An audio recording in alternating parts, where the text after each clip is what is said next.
beings hate making decisions. We're doing just fine. If you're going to be successful, if you're going to become a better man, you got to take care of yourself. You know, that thing called life calls, and you've got to do something about it. A bottle of wine, again. There are times when you just think, fuck it, I just want to quit. Got to learn to do the exact opposite. Starting today. What is conversion rate optimization? It's kind of an obsession with testing. Start small, think big. So that's it. Thank you and good night. This has been Take Traction. You're welcome. Have I got to speak? Hey guys, and welcome back to the Take Traction show. Thanks for joining us again today. My name is Charlie Center, and I will be joined very shortly by my co-host Cristian Obrea. Today we've kind of done an introduction in the main part of the show alongside Cristian, but I just wanted to take a moment to give a very brief introduction to the feature of today's podcast, which we've also done in just kind of the next 5 minutes. You'll hear it, but I just really want to highlight how important it is because we've got two main sections to today's show. We've got the Opinews coming up first, but really we've done a real in-depth dive into Amazon PPC for the feature of today's show. It ended up taking way longer than we expected, hence why this show is actually almost 2.5 hours long. And the end result has been that we've really uncovered a load of stuff on Amazon and basically walked through from beginning to end, from keyword research all the way to generating profitable sales through PPC, and how you should set up your entire campaigns, multiple, for this for your products on Amazon. We've gone over it loads and loads of times in today's podcast, and I think there's some real valuable information in there. This podcast is a conversational podcast, and it's a long form podcast. This isn't a quick 20-minute, 30-minute podcast, and there's a conscious decision we've made not to really keep it short, concise, and to the point on everything, because we want it to flow. We want it to be conversational. So perhaps today there is some redundancy. There is some kind of, we do go over things a lot, and we do repeat things a lot, and we go around in circles a bit. But I think, honestly, I personally think that's really, really helpful to get a better understanding of it. I hate listening to podcasts when something is mentioned, and I keep listening to that same part again to try and understand what they were trying to say, but because they didn't recap on it or didn't discuss it in more depth, I can't actually work out what the person was referring to or what they were trying to say. So I hope that in today's very, very long form podcast, we've gone over everything many, many times to give you a real clear understanding of it. I mentioned at the end of the podcast that if you have any questions or doubts, then please reach out to us and ask your questions on it, because I know this is a really complicated topic. You can reach out to us over at facebook.com/take traction, or you can reach out to me personally at Charlie, that's spelled with an IE at the end, at taketraction.com, and you can reach out to Cristian at Cristian, CRI, no H by the way, CRISTIAN at taketraction.com, and ask us any questions you've got. Honestly, guys, I really hope this is a valuable show. This is some real amazing knowledge that Cristian spent months and months and months studying, and it's all condensed down into the next, the last 1.5 hours of this show. So please listen carefully. I hope you enjoy it, and thank you for tuning in as always. Cristian Obrea, my friend, we are live. How you doing, buddy? Hey, Charlie Center. I'm good. Had a busy week. We launched all these campaigns for our new product on Amazon. It's been a busy week, and we actually enjoyed it. Isn't it fun working on your own things? Isn't it exciting, enjoyable? Not that we don't. Well, we do. We work hard with clients. We work very hard with clients, but nothing can compare to working on your own thing. There's just some kind of motivation behind it that just is completely different, and the satisfaction is to the work you do for other different. people. Exactly, so much more satisfaction. So I suppose just a little brief update on that, guys, since we're kind of recording these very, very close to the release date. We're recording these at the moment, unless we're going on vacation, going on holiday or something. We're recording these pretty much the day before we are releasing them. So right now, on Monday this week, we are on this. Today is Thursday, August the 2nd. This is being released on Friday, August the 3rd. On Monday of this week, we received our first big batch. Excuse me. we received our first big batch of inventory. I'm going with inventory into Amazon FBA into the Amazon Fulfillment Center in Dallas, Texas. So, this is our very, very, very first, shipment in from China into the US. And we've begun selling already. So there's been loads of stuff going on for us this week, as well as a lot of work with some of our one-to-one clients. So it's been really, really interesting. Cristian's been working a lot on all of our PPC campaigns, hence the feature of today's show. We're going to be diving into how to build a killer Amazon PPC campaign in 2018. But before we do that, we will be jumping into our Opinews. We've got some interesting articles this week. We've always got interesting articles. Of course we have. Let's take traction. But we have got some interesting stuff from some strange things going on in India, with regards to a new e-commerce policy that's been brought out, which is just after Amazon and Walmart have heavily invested in the country. So it's going to be interesting to see how that affects them. WhatsApp's got some interesting new monetization news. It's the first time that WhatsApp is monetizing their app, aside from their original download price from years ago. And we've got Amazon launching a new marketplace, essentially, in Europe at least. And we've got, what else was there? We've got Salesforce. Freshworks. We've got Freshworks making a big fundraising. They've secured a big amount of money again, so I want to jump into that and have a little discussion on that. Cause it's Freshworks, a company that I've been keeping my eye on recently. And Etsy launching a new marketplace, which we will reveal in just a moment. So we've got that coming up. It's going to be a really interesting feature today, guys, on Amazon ads. So stick around for that because we're really going to dive into, so Cristian's been, I'm just going to preface this a little bit, and I'll probably do it again before we jump into the feature, but Cristian's been working in PPC for years now, loads and loads of experience in PPC, but mainly with AdWords. And we were really fortunate enough to get a client, before Christmas, before this was at the end of it must have been October or something, 2017, who needed PPC for a store, with loads of products. And so, on Amazon, sorry. And so this was a fantastic opportunity for us to learn how to use the platform and get a really good grasp of it, knowing that we were going to launch our own product. So Cristian's been doing that. He's been running a bunch of different campaigns for quite a big amount of stock, really. Indeed, a lot of different products. I think there were around 30 or 40 products. Right. So enough to the list. We're not just talking about one or two products, it's managing quite a lot of campaigns here. So he's been doing that for pretty much about 8 months or so now, maybe a little bit more, 8-9 months. And of course now is applying all that knowledge to our own products. So he's going to share a lot of stuff that he's learned.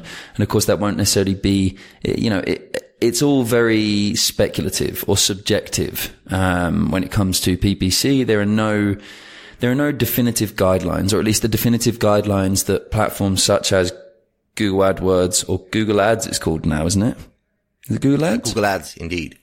Yeah, Google Ads and Amazon, those guidelines that they give you, they're very restrictive. So, you need to kind of go beyond just the guidelines, and you need to make assumptions and try and work things out for yourself through testing and work out how their algorithms work and things like that.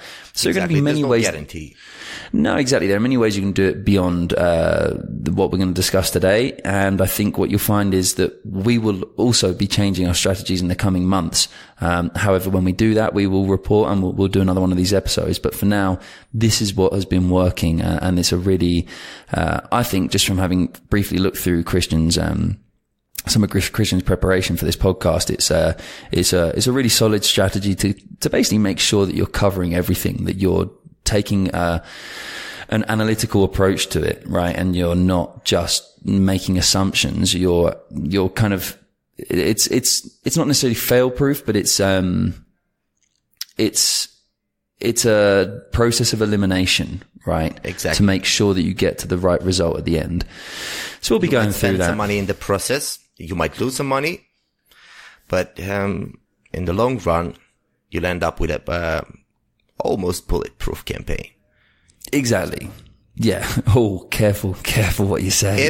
If applied correctly, if the product is something people search for, if.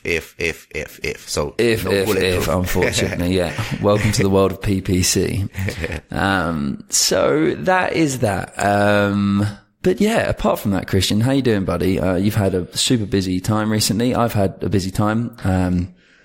What's going on in life? Life made me be on the road. You're spending a lot of time in Bacau at the moment, aren't you? Yeah, well, I've been in Bucharest, in the capital of Romania. Oh, that's what I mean. Sorry, yeah. Yeah, so I've you going again later today? Back and forth, and yeah, after the podcast, I'll actually leave for another 4 hours trip to Bucharest. 4 hours it takes. Indeed. Damn. And you had to get is your car fixed now and working properly? Because you had some problems with that, right? Well, no, not exactly. You know, I didn't have the time to fix it. So, and it cost me a lot of money to fix all the problems it had. That's what you get when you buy a second-hand car. Yeah. Well, yeah. What car do you have? A Golf 5 Plus. Nice. Well, you'd say that, but I love Golfs though. I love Volkswagens. Man, they fit so nice. I mean, it's a good car, but if you nail that one good car, because there are different batches of cars. It depends on where they built it and who they built it for. Yeah. True. There've been a lot of speculations and a lot of scandals that Eastern Europeans get the shit at the same price or even bigger prices. But shit parts. Exactly. Everything falls apart. I mean, I've seen, my godson, for example, bought a 35,000 euros car. Yeah. And it broke after 1 damn year. No. How's that possible? And he's not the one. I bought a car, but I'm not going to say which car because I don't like the brand, but, the alarm made the windows go down when the command was to go up.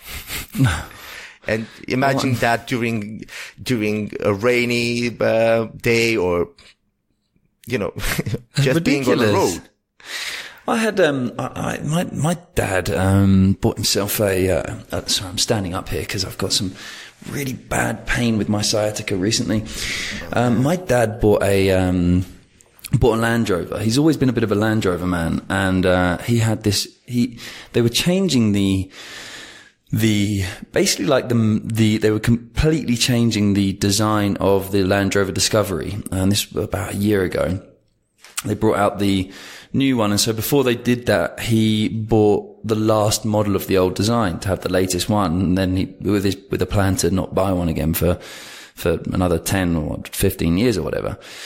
And suddenly the brakes started coming on automatically as he would be driving down like the motorway. So not like heavily, like it wouldn't suddenly stop the car, but the brakes would be lightly on, even though he was going like 80 miles an hour or 120 kilometers per hour.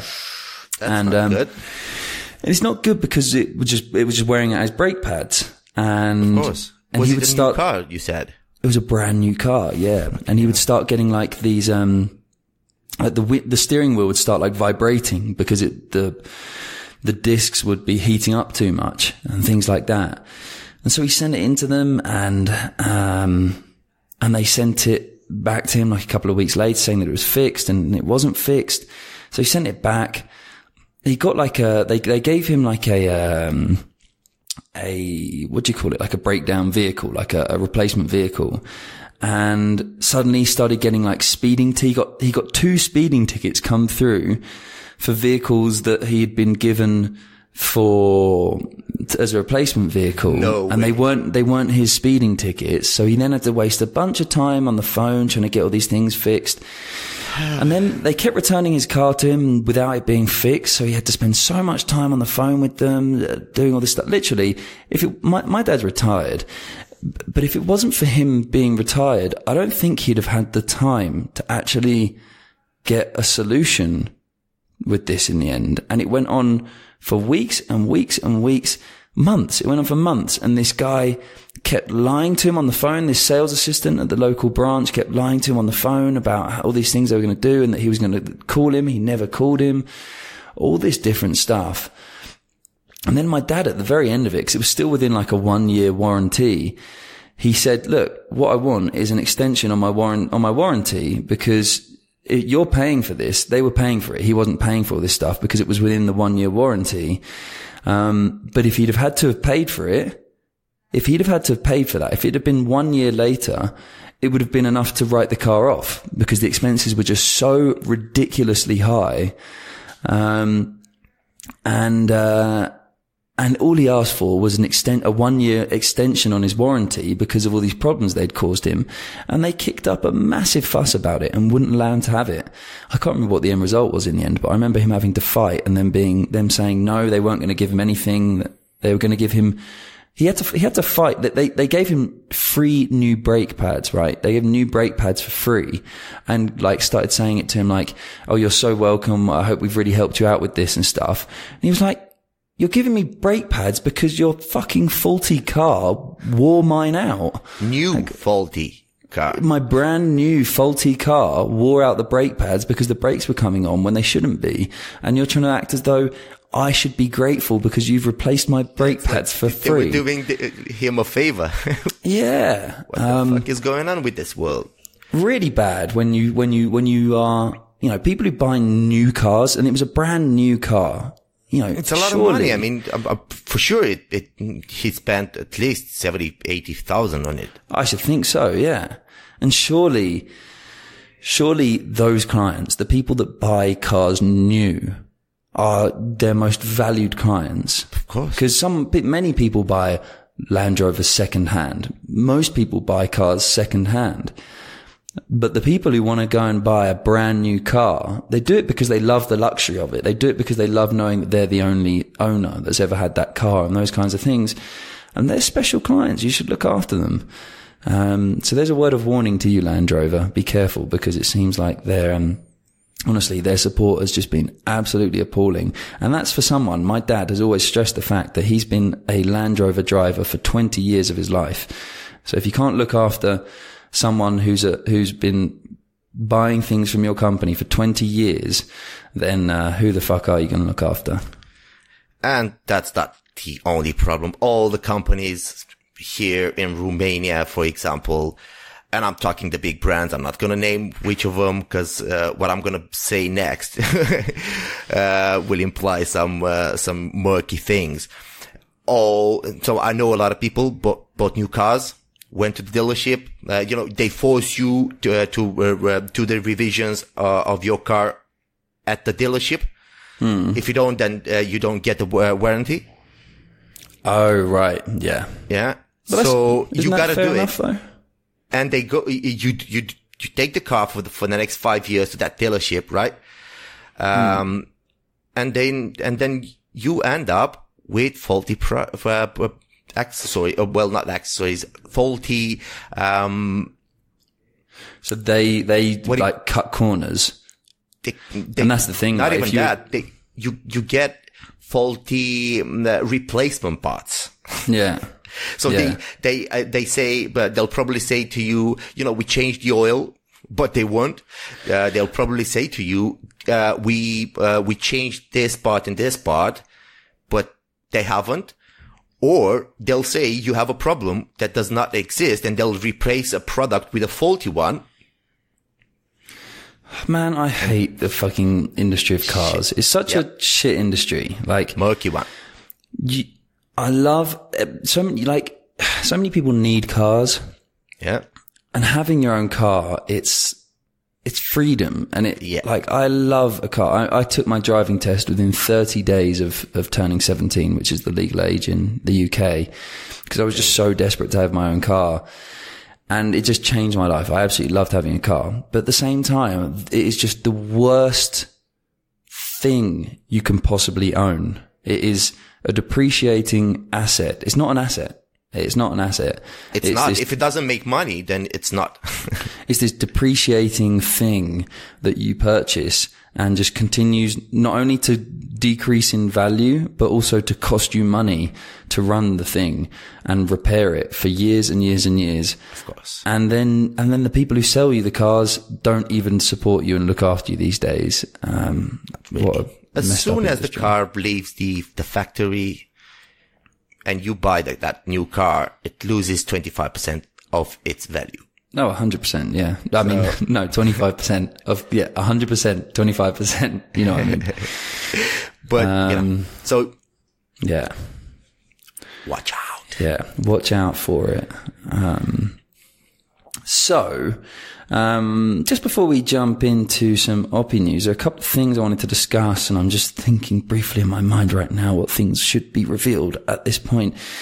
Our case study. I will talk about this in much more detail, hopefully next week. And Cristian, this isn't something I've discussed with you.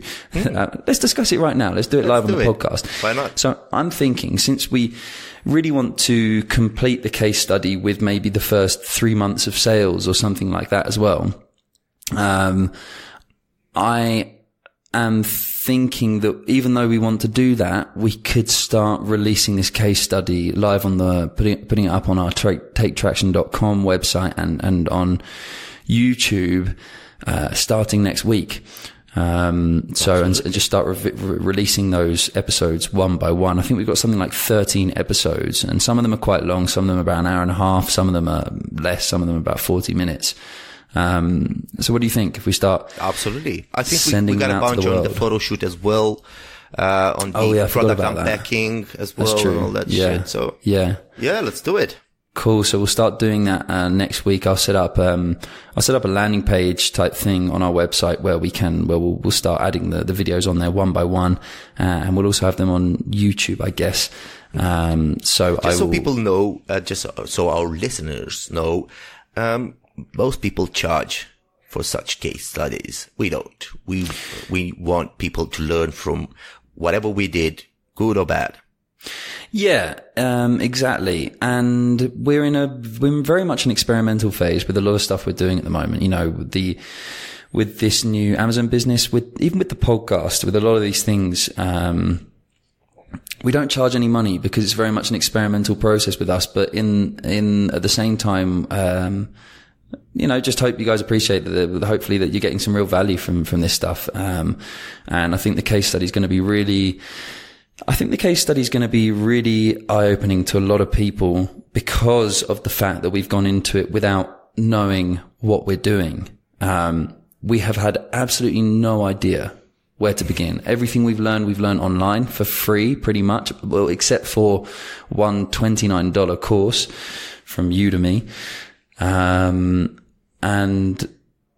I think it just shows how if you can take an analytical approach to it, then you too can do this kind of stuff. So I think it's going to be really interesting. We may produce some paid courses in the future if people request it. So, let us know if that's something that you guys would want as well. Let us know over at Facebook, on our Facebook page, facebook.com/taketraction. Because that may be something we could do in the future and give much more detailed guided courses on this stuff once we've got maybe a year's experience under our belt with Amazon and we're seeing some real success with it. So but for the meantime, this case study should be a real good eye opener as to where to begin from absolute scratch and how you too can do what we have done and at least reach this point where you've got one live product on Amazon that's generating you profitability. So yeah, keep your eyes open for that. We'll reveal more details on the podcast next week. So if in doubt, tune into the podcast next week or just check on taketraction.com for updates. we're also we've just discussed this just before beginning the podcast, but we're going to be launching a Facebook group, where we essentially want to build a forum. This is something, at least in my long-term mindset, Cristian, is I want to build a community, and I'd like to potentially have a forum within taketraction.com or within our own kind of domain, within our own possession.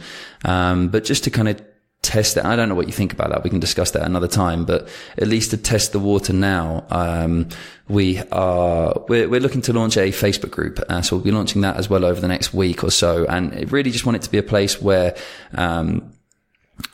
people can come, e-commerce store owners, can come and discuss their problems and potentially set up mastermind groups and help connect people so that we can learn from each other. Being in e-commerce can be a really, really lonely lifestyle, can be a lonely professional lifestyle, right? By its nature, it's online and it doesn't usually require a massive team of people to run an e-commerce store.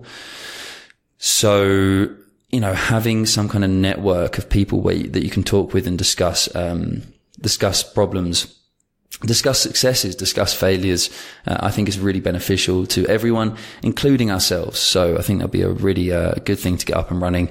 So keep your eyes open for that as well. Tune in again next week. Tune into the podcast next week, and we'll have some more information on that. Or if you're listening to this sometime in the future, just head over to the next episode, and we'll probably be discussing it in the introduction. So that's that. I think that's everything covered with regards to updates on what we're doing. Anything else you want to add, Cristian? Nope. Let's get straight to business. All right. Time for Opinews. Dun, dun, dun, dun, dun, dun, dun, dun, dun, dun.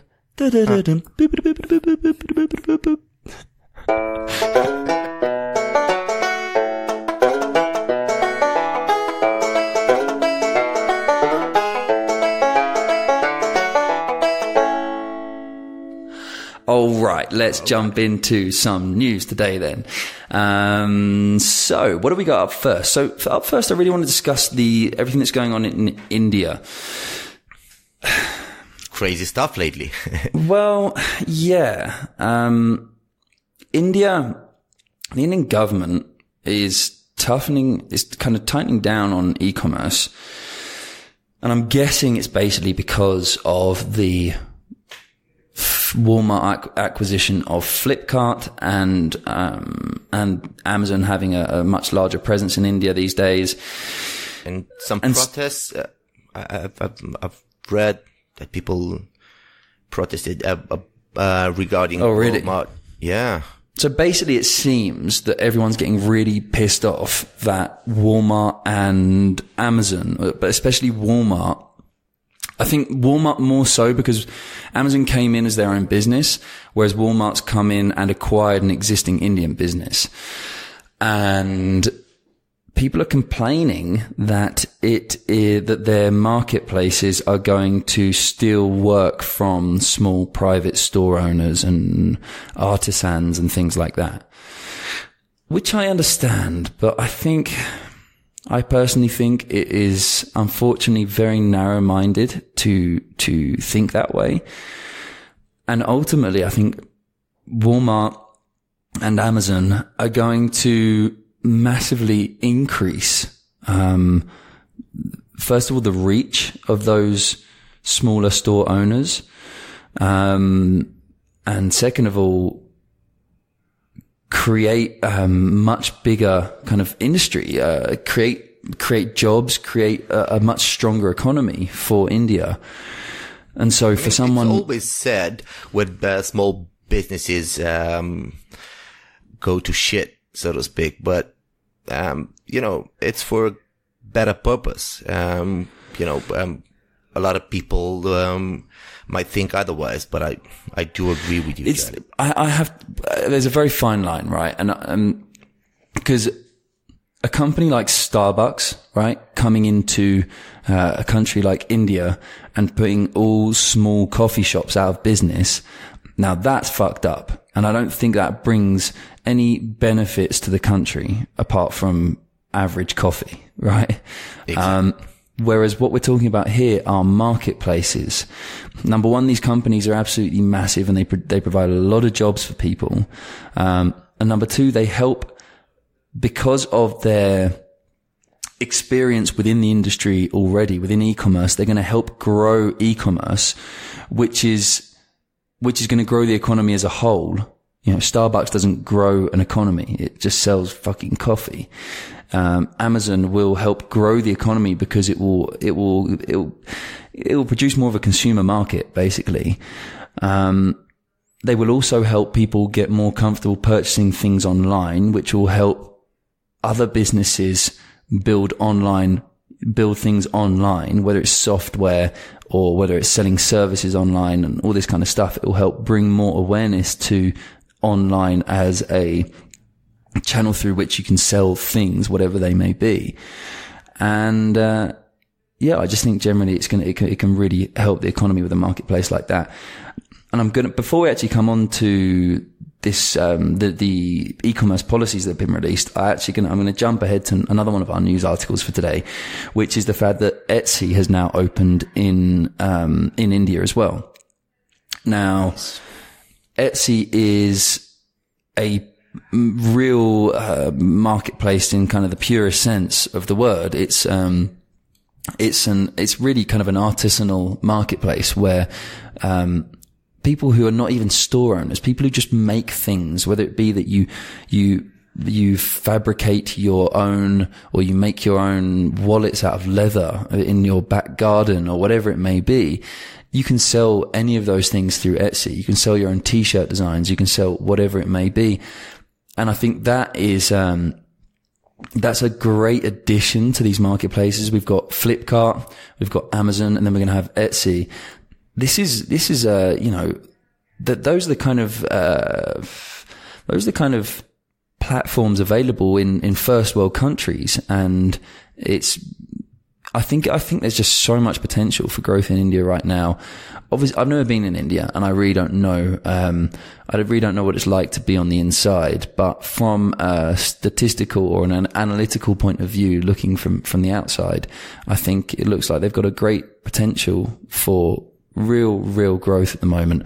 And all of these artisans that are complaining about, marketplaces taking their jobs or taking their work or taking their sales from them. Unfortunately, what happens time and time again is that people don't adapt. The world does not stay still and the world does not stay as it is forever. You can't just expect to continue doing what you're doing without innovating, without changing the way you do things, and continue to earn the money that you earn, or earn more money than what you currently earn. So what you have to do is you have to adapt to the environment that you're in. And Etsy, Amazon, and Flipkart can provide massive opportunities, in my mind, for small store owners to reach more people, to sell to people, especially not only in India, but in other countries as well. Indeed. I don't know. If you're willing to make that step towards a more profitable business, you got to get out of your comfort zone and learn a few new things. 100%. It's like the whole taxi driver versus Uber battle. And unfortunately, when I first started discussing this, I didn't realize that taxi drivers in most countries have to pay an extortionate fee to get their taxi license. Like in some countries, like I think in Spain, it's something like 140,000 euros or something like that to get a license to be able to be a taxi driver, right? So then they spend it's like getting a mortgage basically, and they spend the next years of their lives working that off, paying that off. So it's a one-time fee. Right. And then, but it's a big one-time fee. Yeah, and then Uber pops up. It may be less than that. It may be a lot less than that. I don't know. This was some conversation I had with a taxi driver who was probably exaggerating. But then Uber pops up and people can kind of become an Uber driver for free, or Cabify, which is quite popular in Spanish-speaking countries. And, and then taxi drivers get all pissed off with them. And there's this massive violence really going on between them, where not violence, but it does get heated. And I know taxi drivers hide and throw eggs. In Romania, that's exactly what happens. People just get beat up. At least Uber drivers. Really? Sometimes they get beat up by taxi drivers. There you go. And you think, stealing their jobs. who the fuck are you to think that the world was never going to change anyway? Okay, it sucks. It sucks that you've been put in that situation, that you've invested in something in it, and you've now got this competition that you didn't expect. But come on, the world is fucking changing. Adapt. You got to adapt. Adapt or die. Adapt or die. That's going in this week's quote, Cristian. Indeed. Adapt or die. Only the strongest survive, right? Exactly. So anyway, so that's what's going on in India at the moment with regards to Etsy. So the Indian government has been, they've released a new e-commerce policy, which essentially has just completely changed a bunch of the laws on e-commerce and the way that e-commerce businesses need to be run. Now, there's a bunch of information in there. I'm just going to try and pick through. I've got a bunch of different articles open here from entrepreneur.com, from livemint.com, from indiatimes.com. I'm just going to try and flick through a few of these and see if I can get some of the highlights. So one of the things that has come up time and time again that I've seen has been the fact that data storage has been a topic on data storage. So all data on Indian users must be stored locally, meaning that companies like Amazon will have to store all of their data for that particular marketplace in India within India, which apparently could cause a lot of problems. It says the Indian user base is one of the highest all over the world. I assume kind of due to population. With all of these things, they're giving them 2 years, more or less, to be able to roll this out and make these changes. So data storage could be a real difficult one, because I know that most companies, Amazon and large companies like that keep all of their data in one location for all different countries. So that could be a little bit of a hindrance to them. Setting up a single regulator is something else I've got here. According to reports, the government is looking at establishing a single regulator for e-commerce in the country. This regulatory body will be looking at all the issues in the sector. This will keep the sector regulated and help to curb scams in the sector.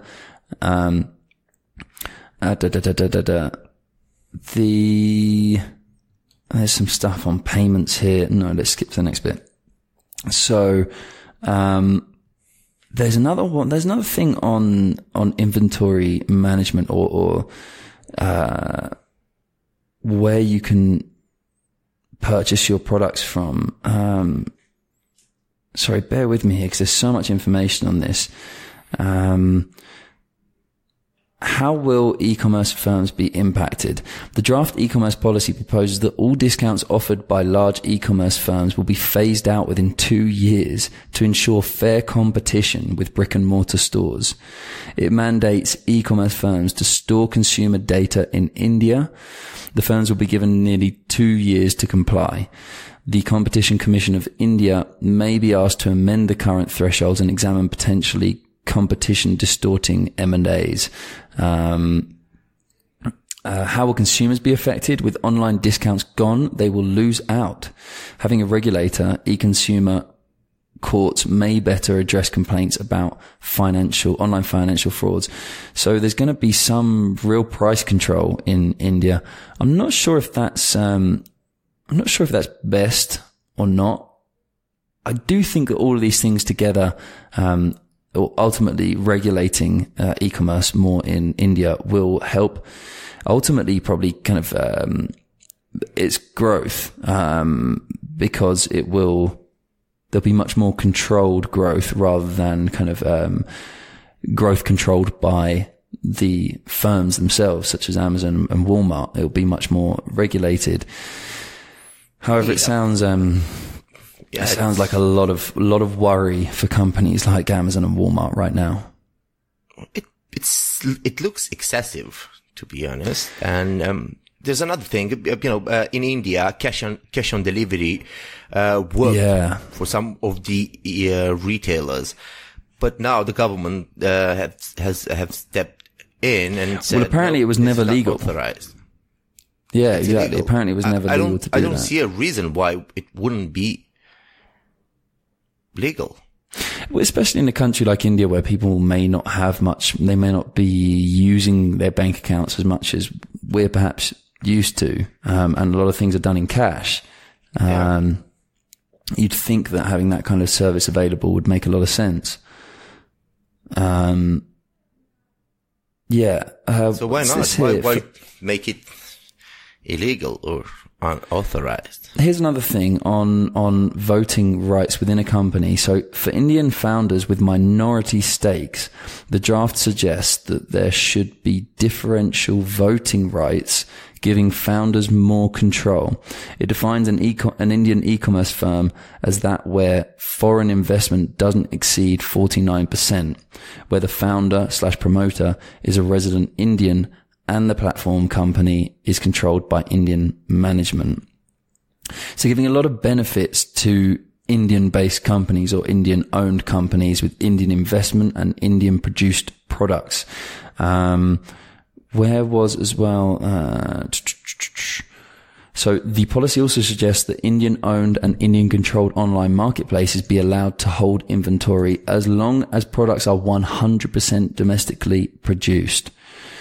The draft mentions that bulk purchases of branded goods like mobile phones, white goods. What are white goods, Cristian? I've never heard of. It sounds to me like excuse me. It sounds to me like white goods and like white people goods, which doesn't sound good. But I'm sure someone listening probably knows otherwise. It's probably my naivety there. Fashion. So, the draft mentions that bulk purchases of branded goods like mobile phones, white goods, and fashion items will be prohibited. This is accepted in the final policy. This, if accepted in the final policy, may seriously affect sales strategies of big e-commerce players. Now, why would you limit the amount of items people can order online? Why? I really don't know. A lot of these things don't really make sense. A lot of these things are a bit strange, but I'm sure there is some reason behind it. I'm sure there's some very valid reasons, but I don't see how this would help, local retailers. I mean, a local retailer might have a lot of products and they would prefer people buying them in bulks. Yeah. So I don't get it. Maybe there's something more to it than meets the eye. No, I don't really get it either, but I think again, it'll be very much, in the same way we're kind of seeing GDPR, unroll itself at the moment and just start to kind of settle in. I think we'll start to see this settle in over the next 12 months and really know what it means. But for now, it's going to mean a lot of changes for big companies like India, like Amazon and Walmart. And some real adjustments to the way that they do business. And unfortunately, I think it will mean that they won't be able to do business in the same way that they can, throughout the rest of the world. So it'll be interesting to see how the regulations, in India mold the way that these large businesses do business, over the coming years and how they have to adapt to that. So yeah, interesting stuff. Indeed. Interesting stuff, and I don't think there's much more that can be said at the moment because I think it's really a case of seeing how this thing unravels. So, moving on, because that's far too much information on India for now. Indeed.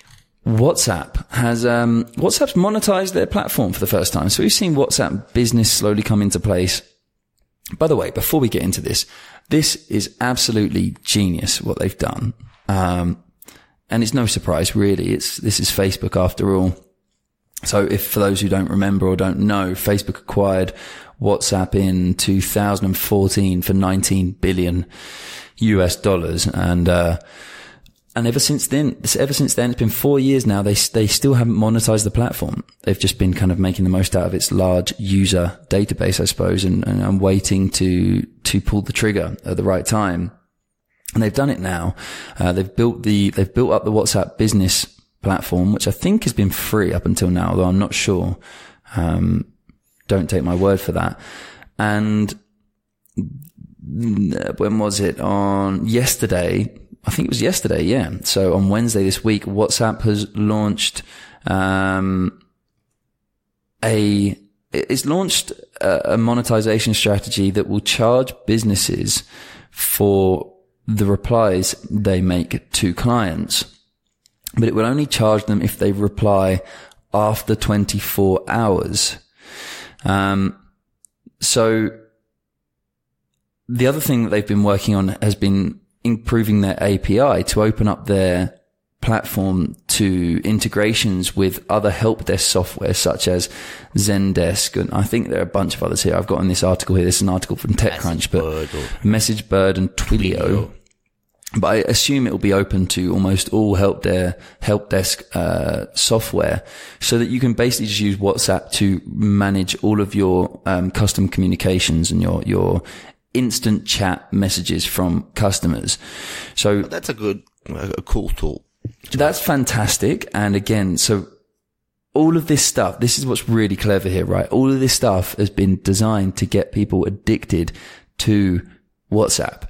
So they're opening up the API. They're getting businesses to use WhatsApp, instead of directly using their other help desk, software apps. So businesses are getting hooked on WhatsApp, right? And then they're going to start charging businesses when they take more than 24 hours to reply to customers. Now, what does that do? If customers begin to realize that WhatsApp is the platform where they get really, really fast responses from people, then customers are going to get more addicted to using WhatsApp. And store owners will incline to reply way faster. Well, that's what I'm saying. Store owners will be inclined to reply faster. Therefore, customers will get more addicted to WhatsApp because they know that that's the place where they get faster responses. If you get a faster response on WhatsApp than you do on not on any other platform, by email or whatever it may be, then you're going to use WhatsApp.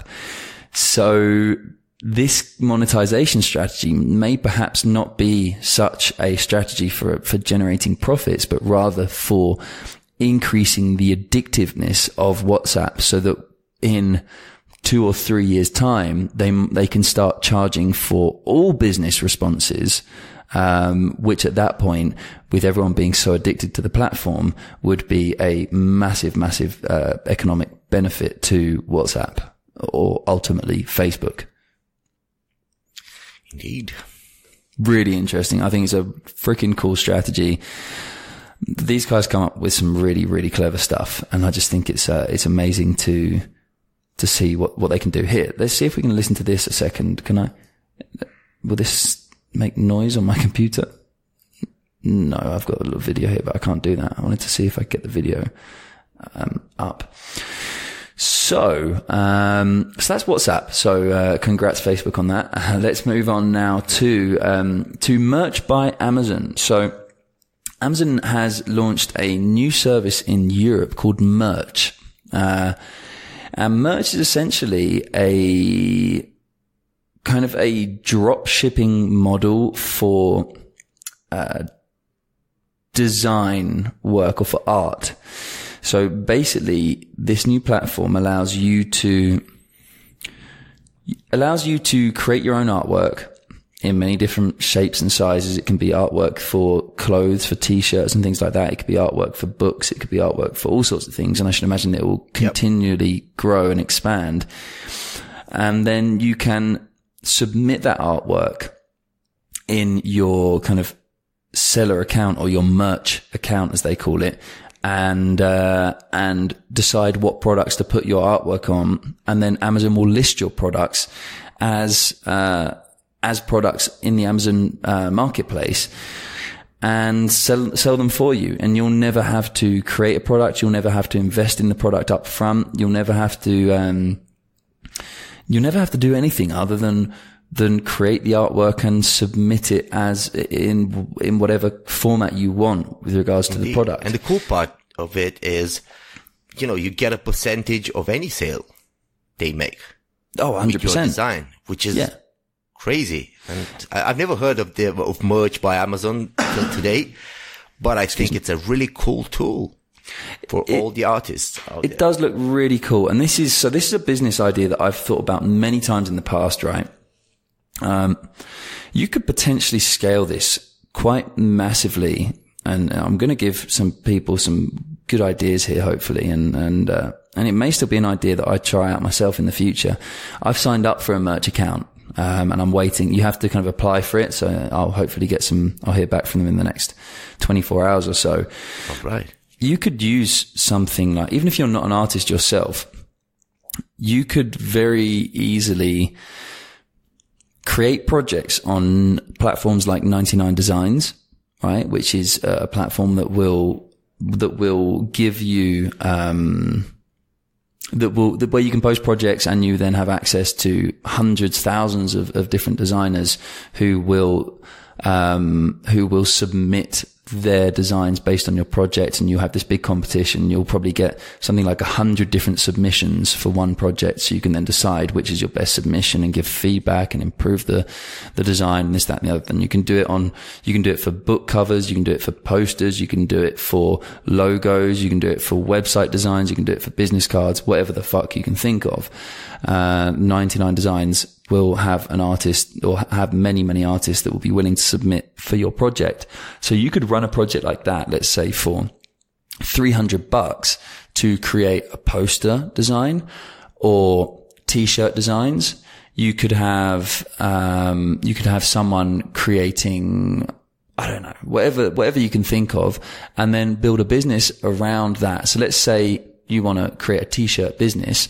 Well, every week you can create a new project on 99 Designs. It's going to cost you $300, which really isn't much if you get to make a bunch of money from it in the future. You then take those designs and upload them onto Amazon, onto Amazon merch, onto merch by Amazon, and sell those designs as products on posters, on t-shirts, on book covers, magazines, whatever the hell you can think of. And you haven't ever had to touch any products. You haven't had to invest in any inventory. You haven't had to design anything yourself. And everything is completely automated. Yeah. Indeed. It's, funny enough, I've been thinking at this exact same thing.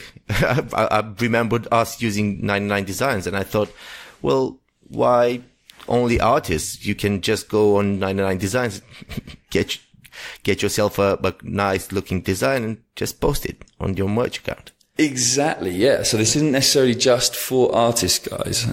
So bear that in mind. And it's also, it's obviously called merch for a reason. You may want to produce, let's say this podcast became incredibly popular and we've got millions of listeners, and we want to start producing merchandise for the podcast. We want to start producing t-shirts with the podcast logo on, and caps, baseball caps and things like that. Well, this is a very easy way for us to do that without actually having to produce those things ourselves. And I'm sure at the same time, this will also work. I'm not sure how it works at the moment because, as I say, I haven't got access to my account yet, but I'm sure you'll also be able to use this as, in the same way that you can use, fulfillment by Amazon, whereby we could potentially have our own Shopify store for our merchandise and have Amazon dropship sales for that Shopify store. So we could upload our designs and say that we want to, within Amazon merch, we could create a t-shirt with a design with our podcast logo on, and then we've actually got that t-shirt. Sure, it might be live on Amazon, but it's also on our website. And if we get a sale through the website, I'm sure we could then fulfill that sale through that Amazon kind of drop shipping model. So I think it's really cool. I think it's a really cool addition to their marketplace. Amazon just doesn't cease to amaze me. And yeah, really big fan of the company at the moment. What would Opinews be without a news article on Amazon after all?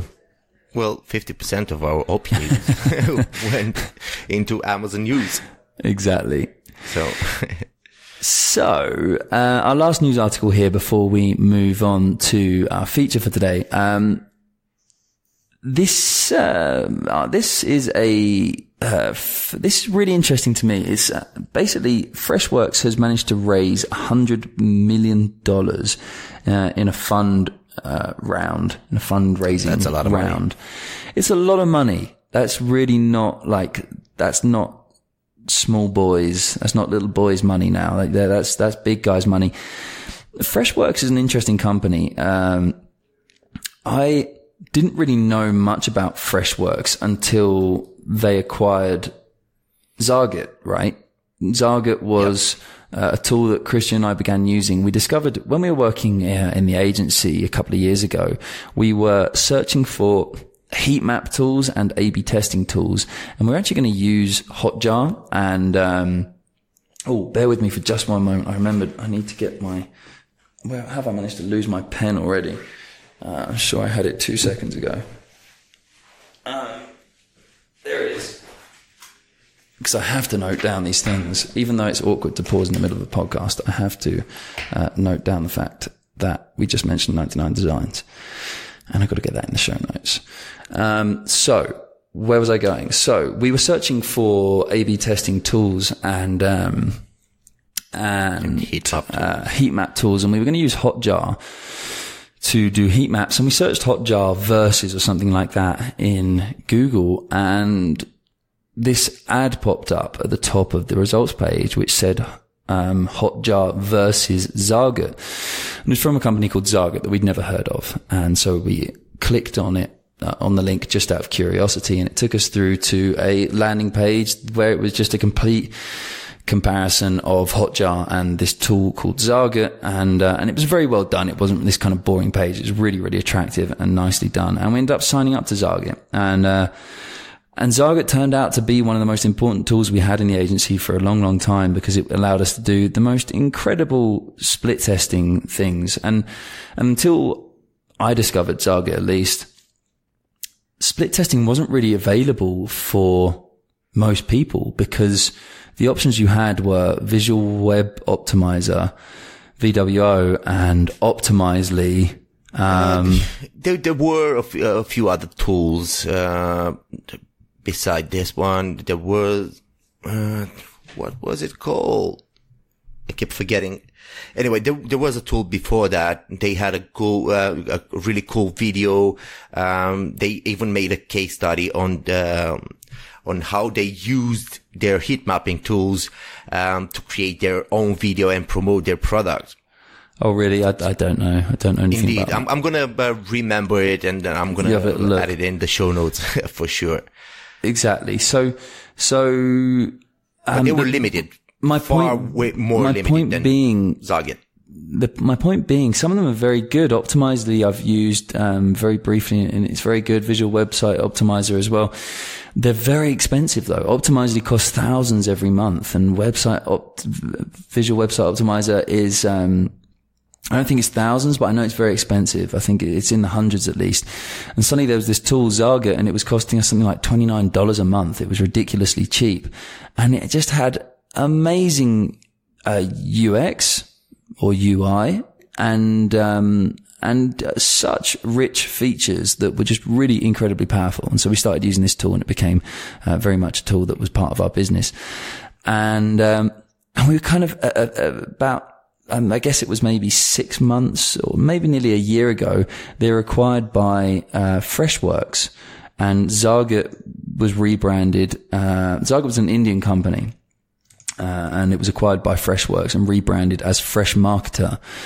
And that was when they really dropped on my radar. And since then, I've been noticing they've had a lot of growth. They've been acquiring new companies. They've been building out this massive suite of tools, that is incredibly powerful. And now they've just raised $100 million. So I really think this is going to be a company to keep your eyes on in the coming years. They're expanding their tool suite very rapidly, and they've got lots of money in the bank, meaning that they're only going to be putting that into expanding even more. Freshdesk is probably I think it was probably one of their first tools. certainly a tool that most people have used. It's a customer support software that helps you manage your customer support requests and things like that. And you can have a live chat on your website and things. And that was something that I'd heard of years and years ago. And I didn't realize until now they've been expanding that. They've now got Fresh Sales, which is CRM software. They've got Fresh Service, which is IT service management software. They've got Fresh Caller, which is call center software. Fresh Team, which is applicant tracking software, which allows you to attract applicants, engage with candidates, and hire superstars. You've got Fresh Chat, which allows you to engage with website visitors and product users for sales and customer success. And then Fresh Marketer, which was previously Zagat. So really cool company. Keep your eyes on them. I think they're going to be doing amazing stuff in the coming months.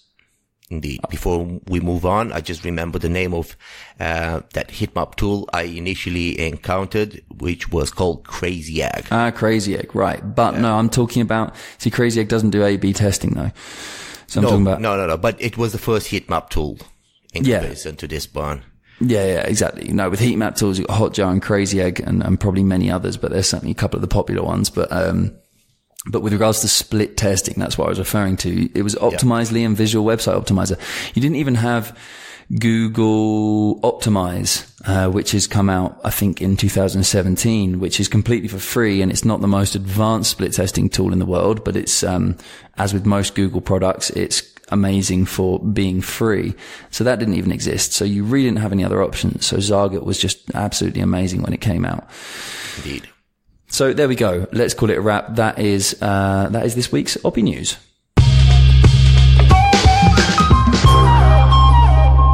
So moving on to our feature for today. As we discussed in the introduction to today's podcast, I think it's going to be really interesting to dive in. Now we're going to structure this as a bit of an interview format because Cristian and I first started looking into Amazon PPC together for this client of ours 9 months ago, and we came up with a lot of the original ideas together. And since then, Cristian has been working on this completely on his own. So he's been building up a lot of knowledge and a lot of experience working on this for almost a year now. So I really want to learn what he's managed to learn over this period of time. And I'm really intrigued to get my knowledge up to speed. So with that said, let's dive into it, Cristian. Where should we begin? Do it. How do you get started with Amazon PPC? Where should people really begin? Should it be keyword research? Is that the very first step? I think you gotta learn the basics. There are still people that don't really know how keyword matching works. I'm gonna give you a few examples. There are broad match type. What is keyword matching? What is keyword matching? Keyword match type is, it allows you, to put a specific keyword in your campaign, and, that specific keyword will return search terms that contain all components of your keyword in any order for the people that, search for your type of products. Right. Okay. Right. And, so I'm sorry. That's not the way to go. It will display your product or products based on search terms that contain all components of your keyword in any order. That's what broad match type is. So that's broad match. Okay. Broad match. And then phrase match is, search terms that contain all components of your keyword in the same order. Okay. And the last one is exact match, which is search terms that match your keyword word by word. So you got broad match, which will,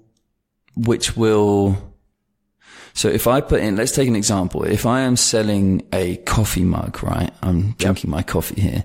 If I'm selling a coffee mug and I want to sell, and I put in a keyword in a broad match campaign, and I put in coffee mug, then,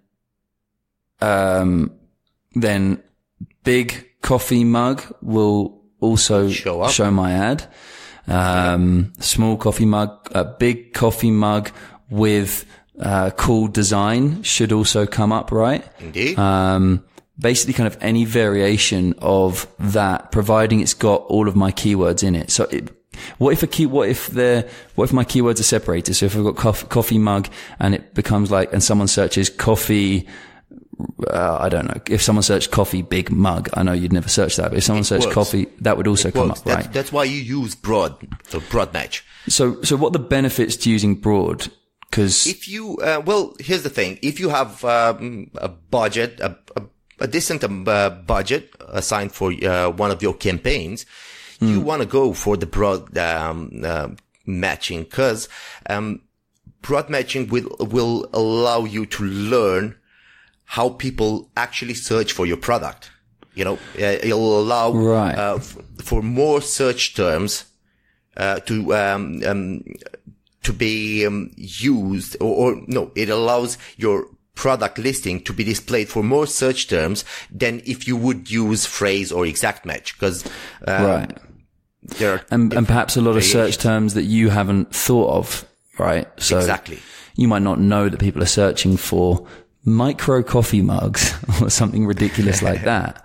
But with broad match, you'd be able to discover that, because then that would actually, you'd then be able to see what keywords have generated conversions for you in some kind of report, I guess, in Amazon. So you'd be able to say, look, we didn't know that people were going to search for micro coffee mugs, but now we know because it came up in the broad match campaign.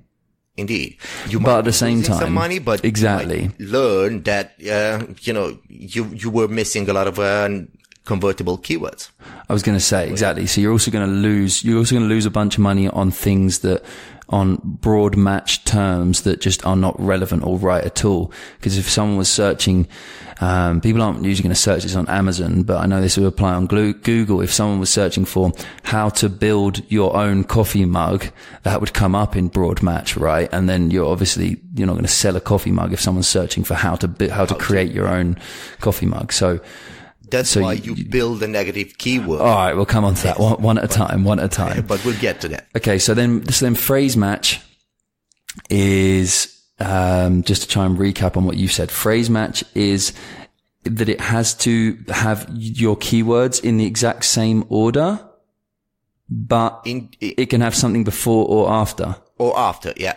But nothing in between, and they can't be mixed up in terms of order. It has to be the exact same. So in this case, coffee big mug would not work for coffee mug. But big coffee mug would, coffee mug with, hearts or with design would, black coffee mug would, etc. Yep. Is that correct? And then exact keyword matching would mean that it has to be the exact same thing. So if I want people searching for black coffee mugs to see my coffee mug, then I have to put black coffee mugs, because will coffee mug come up? No, literally. If I have an exact match keyword and I put black coffee mug and someone searches for coffee mug, would that match? Or would it have to be the exact same thing? The exact keyword, word by word. I guess it's in the name, really. Okay, cool. So the reason why we went through the keyword matching is because when you do your keyword research, you want to also, as you do your keyword research, you want to build a negative keywords list, right? That you'll be using within all your campaigns, or some of them. Mm-hmm. So for example, what am I trying to say? Can we just go back just a little bit here, Cristian? Because someone listening to this might be the very first time they're doing any PPC. They might have no experience on AdWords. They might have no experience at all, but they're launching an Amazon business and they want to know how to do PPC. What is the very first step you have to do? Is it keyword research? Or is it, should you be beginning somewhere else? Where should someone begin? What's the first thing they need to do? Keyword research and competitor analysis. But they do need to know what keyword matching is, because it'll help them with understanding how they are supposed to build their campaigns, and how to add their negative keywords in which matching type. So just in order to keep this in a logical order for someone who's doing this step by step, then can we go through first how someone would begin with their keyword research, how they go through that, and then how they would use, how they'd use that research, how they'd use that list to then build campaigns with this knowledge from these different keyword matching types, and building out a negative keyword list and things like that, and then optimizing their campaigns in the future and all that kind of stuff. Do you mind if we take that order, just so that people can get an idea of doing this step by step? Absolutely. So you got your product, you know what you want to sell, you might already have it, or you're thinking of selling this product. I recommend doing the keyword research even before you order a product or not, because with the keyword research, you will find out if people actually search for your product or not. Right. See, this is the thing. I didn't think of that. So really, your keyword research should already be not done, but you should have certainly done some keyword research as part of your product research. Absolutely. To know whether there's competition, to know whether, obviously selling on Amazon, you're not going to, it's not the same as, so Google results or Google AdWords competition, or Google Ads, we should say now, competition isn't going to be, completely representative of what happens on Amazon, because they're different search engines, they're different platforms. But if you want to sell a black coffee mug and you do some keyword research using, Google's keyword research tool, and you see that there's massive competition, it's a really high cost per click, then it's probably not a good market to go into. So you're going to have to do some of that stuff. A rough idea of what you're dealing with. Exactly. Okay, cool. So, sorry, carry on then. Right. So, once you've built this, main list of keywords. How do you build that list? Sorry, buddy. I'm going to keep interrupting just because it's interesting to me as well. How do you build that list? What tools should you be using? What are the best places to find keywords? Absolutely. The first thing you want to do, while you identify where your product falls in, under which category your product falls in, you might want to, it's obvious if you're selling a mug and it's made out of metal, you'll go on Amazon and just type metal mug. Right. And then you'll get some competitors. You'll see what other people are selling, and you'll probably find some other people that sell that type of product. Mm-hmm. Yeah. Now that's the product, kind of the product research, thing. So you build a list of, your competitors, or the people that, sell the same product or a similar one. Mm-hmm. Once you've done that, you can go through their titles, their description, their product description, and just grab the keywords that pop up. It's pretty easy to identify those keywords, and because they keep repeating themselves. People that do it, and if you take the first 10 results, that those people did a really good job optimizing their listing. Yeah, because they're first. Right. So I suppose, so this is a great way, really what the very first step then is, and correct me if I'm wrong here, just trying to kind of summarize this. The very first step is to hunt for seed keywords, right? For just that these aren't necessarily going to be, you're not even using tools to begin with, right? The first step is to think what potential keywords could be out there. And that's the exact term you want to use. Seed keywords, right? So you can do that by, one of the very first things you should do is by searching for products similar to your product on Amazon, and then looking for words that, or terms that might be keywords, if you can see that basically someone's entire title is going to be full of keywords to begin with. So if you're going to sell metal coffee mugs and there's someone else that's selling metal coffee mugs and in their title it says metal mugs for camping, then you know that mugs for camping or metal mugs for camping is probably a good seed keyword. So put that down in your spreadsheet or whatever, right? You can look in the product description and find you can look in the product description and find a bunch more keywords like that, I suppose. So is that kind of what you're referring to?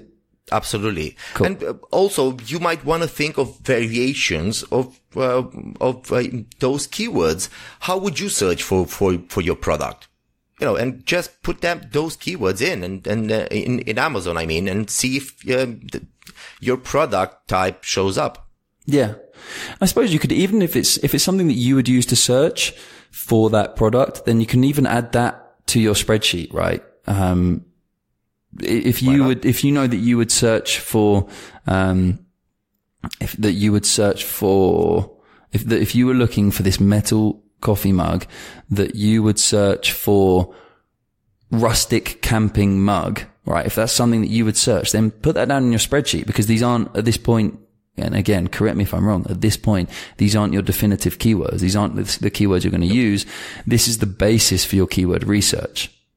Indeed, there are many more.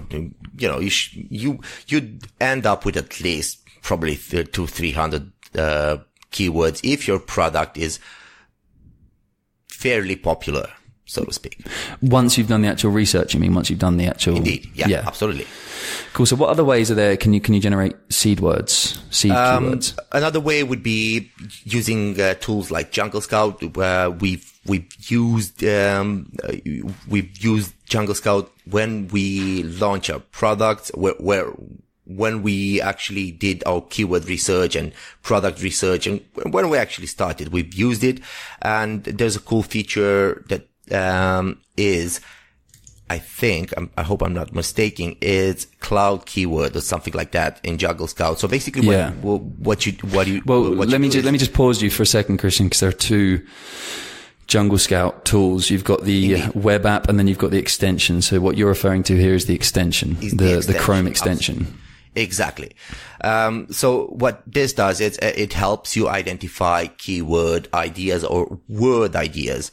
Basically, you go into Amazon, you type, metal mugs in our case, and wait for the results to show up.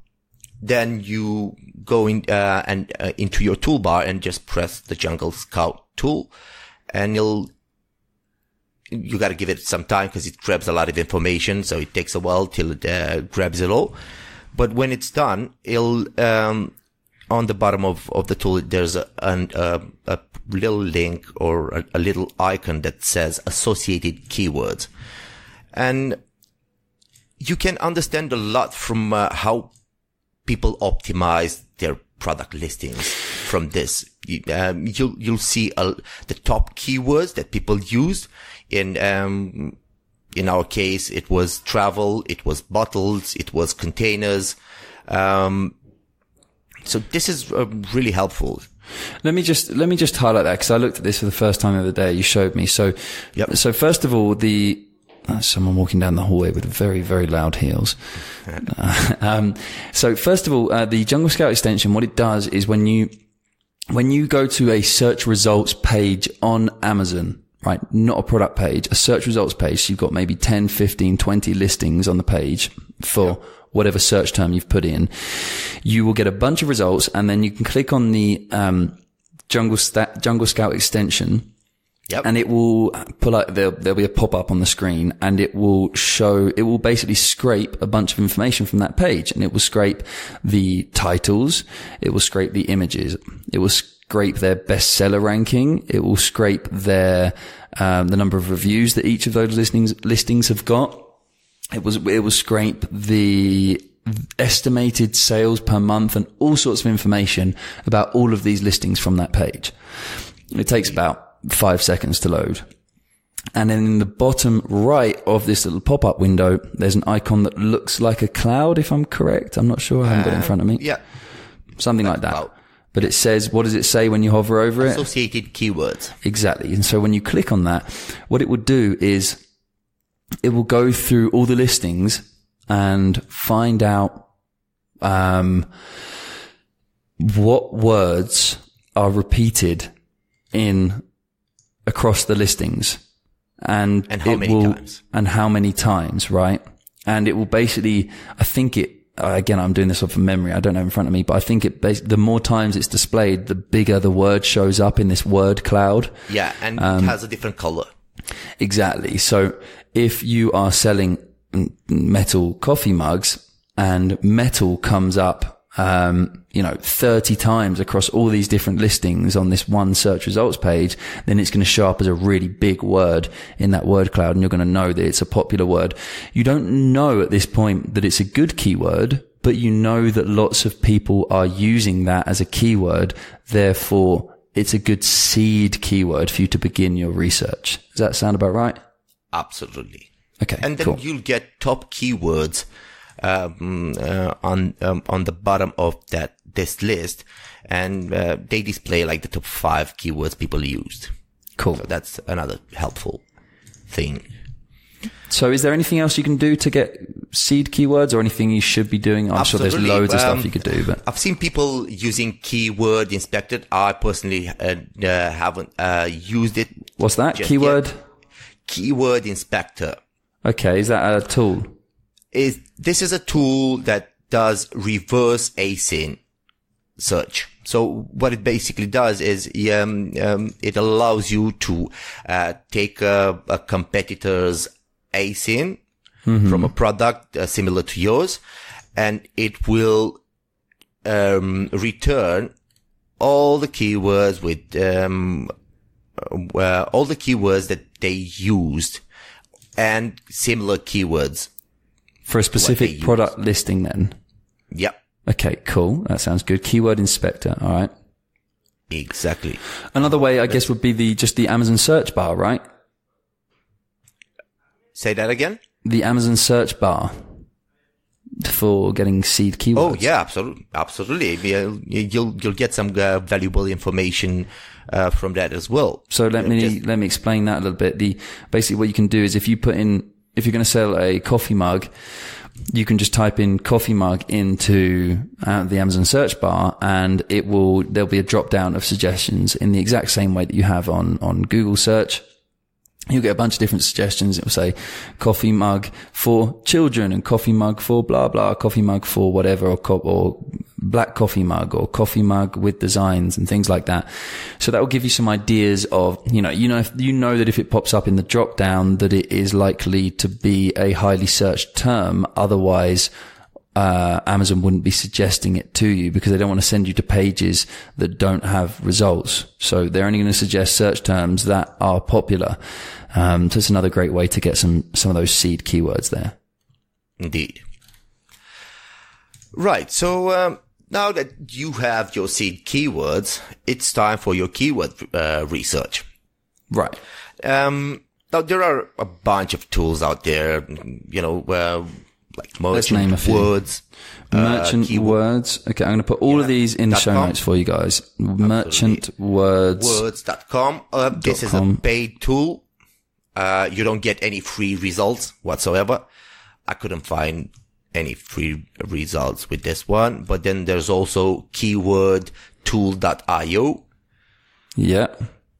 And then keywordtooldominator.com/k/Amazon-keyword-tool. Okay. But the domain name is keywordtooldominator.com. Okay. And you'll find the tool. It's pretty easy to find. Okay. I'll try and put the full slug in the show notes. keywordtooldominator.com. Cool. Indeed. Yeah. And this one actually lets you search 3 times. So you could be searching for free for 3 of your seed keywords, and it'll return good results. Cool. Okay. I've actually used this one. And the last one is Keyword Planner from Google Ads. Of course. I know, all these keyword tools, will only show you information about, or will return keywords and information about those keywords based on some assumptions. They don't have the exact information. Right. Is that the same for all of them? Even Google? Well, if we're referring to keywords from Google searches, then Google knows those exact searches. But Amazon doesn't have a tool that tells you how many times a keyword is searched in a month. Right. Okay. Yeah. Right. So you have to use keyword research tools like Merchant Words, like Keyword Tool.io, to get to that point where you grab a list of keywords that you can use in Amazon, a list to start with. Again, yeah. So it's kind of like this. They're almost seed keywords again, really, because you have this. So you have these kind of 3 stages. This is how I'm thinking of it in my mind at the moment, at least. You have this kind of complete guess stage, which is just getting your seed keywords, which is, they might be things that you just think of yourself. Like, I'm selling a black coffee mug. I'm going to put in black coffee mug. I'm going to put in black coffee mug for camping and a few other things that you might come up with yourself. You're then going to research competitors on Amazon and see what kind of keywords they're using. You can do that by just searching through it yourself. And you can also use the Jungle Scout extension to do that, the word cloud feature. You can then use the Amazon search bar to see what suggestions Amazon gives you, as well as many other things, I'm sure. Once you've got that, you go on to the next phase, which is finding more keywords from those seed keywords. So using those seed keywords to generate a much bigger list. But then even at that point, once you've got your main keyword list, all that really is a list that you can then go and begin testing with on Amazon. And ultimately, your results are going to tell you which are your best keywords at the end of the day. Absolutely. Right. Just a small mention. Seed keywords, to me at least, are keywords, for example, metal mug. Then another seed keyword would be aluminium mug. Right. Okay. Those are seed keywords. Anything that falls under that category is, part of your keyword research, but it is not a seed keyword, so to speak. Or, you can relate, that seed keyword to color, to, the type of metal, the material, the size of it. The design, the color. The design, anything like that. That's how you build the seed keywords, so to speak. Yeah. So you'll end up with that's what we ended up with. We ended up with around 10 seed keywords. Mm-hmm. Yeah. For just one product. I'm referring to just one product here. Yeah. Eventually ended up with 300 or 400, keywords. Okay, cool. Which we actually used around 200. And so I should also highlight, I think, Merchant Words, keywordtool.io and Keyword Tool Dominator. And I think there are many. What's the other one? Scientific something. I can't think what it's called. Scientific something. Anyway, I'll see if I can look into that and put it in the show notes. These have features within the tools that allow you to actually search for, Amazon based keywords specifically, right?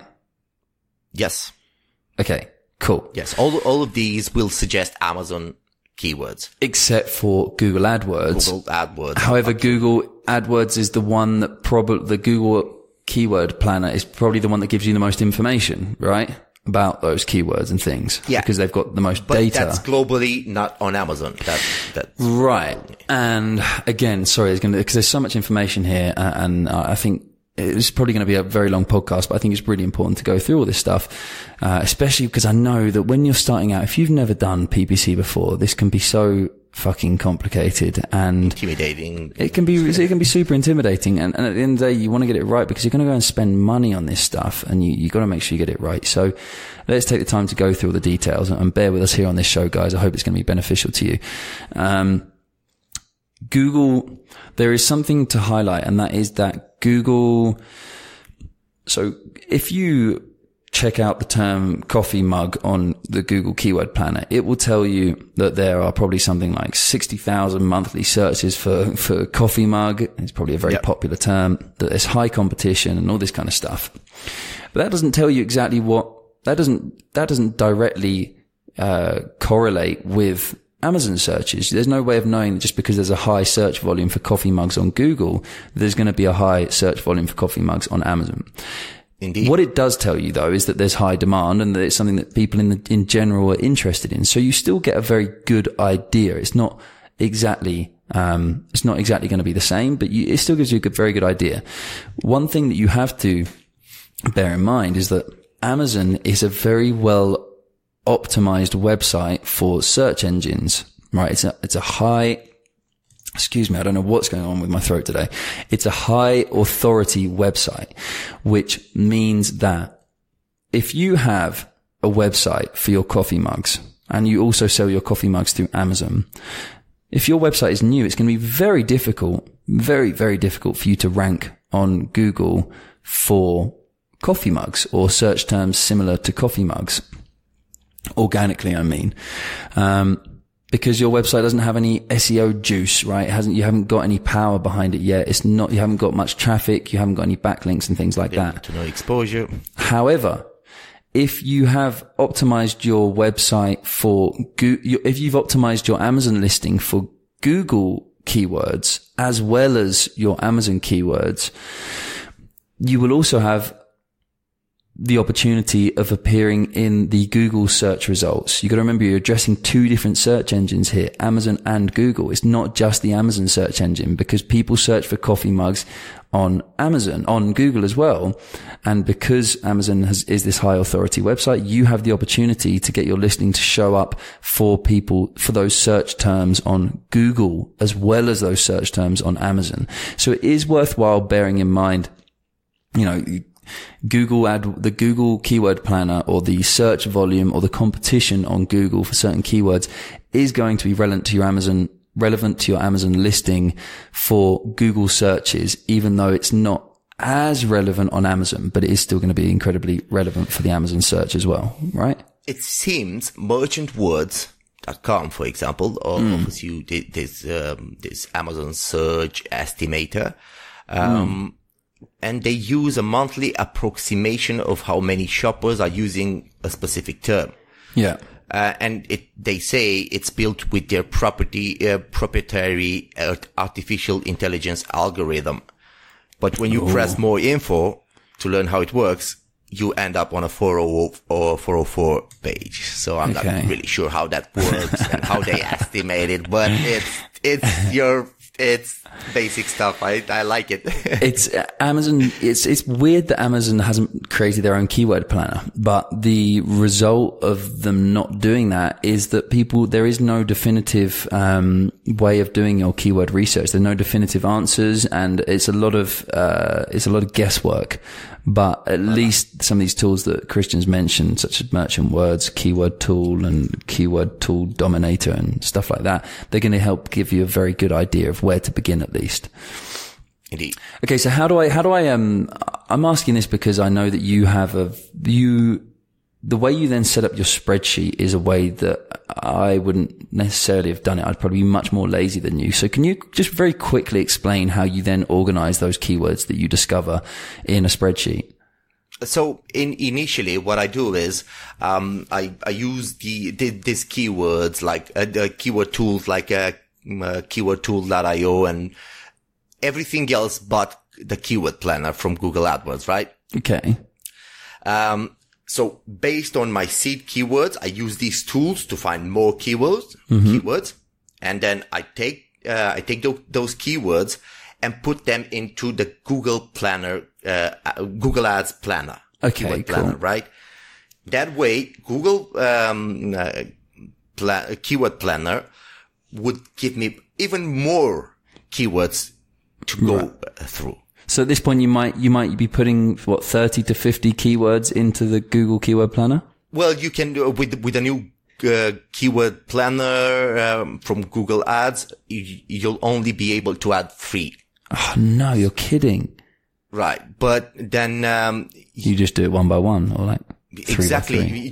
You add three similar seed keywords, and then you go over, I don't know, 800 keywords that Google returns. Right. If you're smart with the tool, you can get more specific results, better results.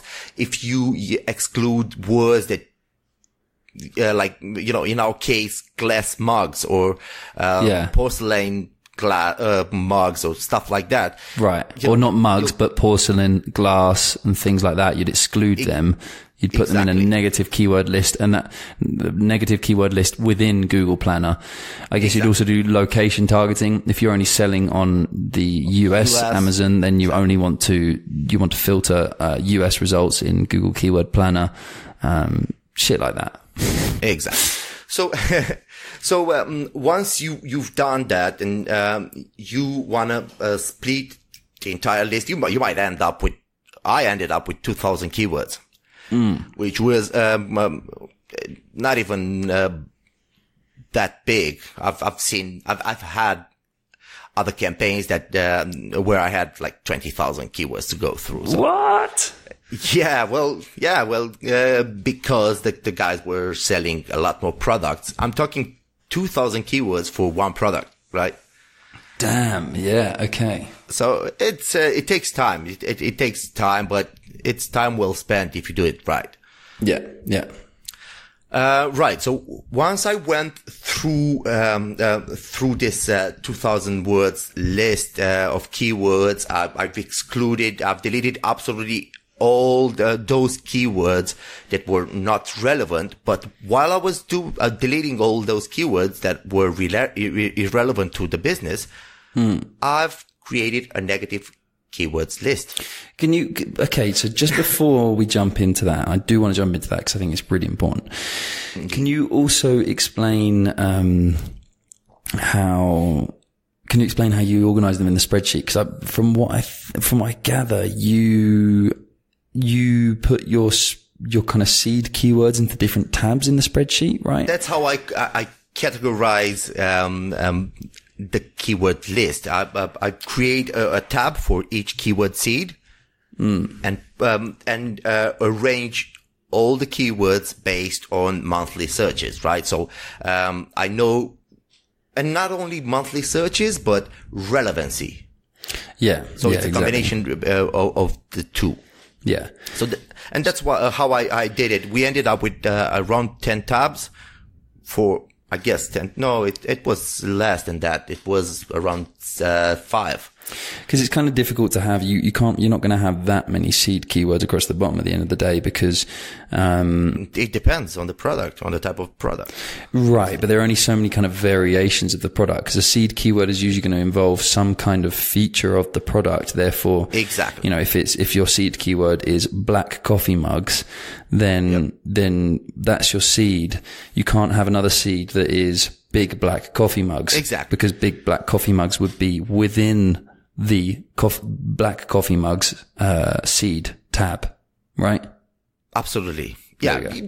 Eventually you might end up with, I don't know, up to 10 seed keywords, but that's about it. So you put them all in tabs across the bottom, and then based on your Google AdWords research and on the research from Merchant Words and all the other stuff, you can then start to build out a big list for each of those keywords in different tabs in your spreadsheet. Indeed. And that's exactly what we did. Cool. And we ended up with around 200 good keywords. Cool. Okay. Brilliant.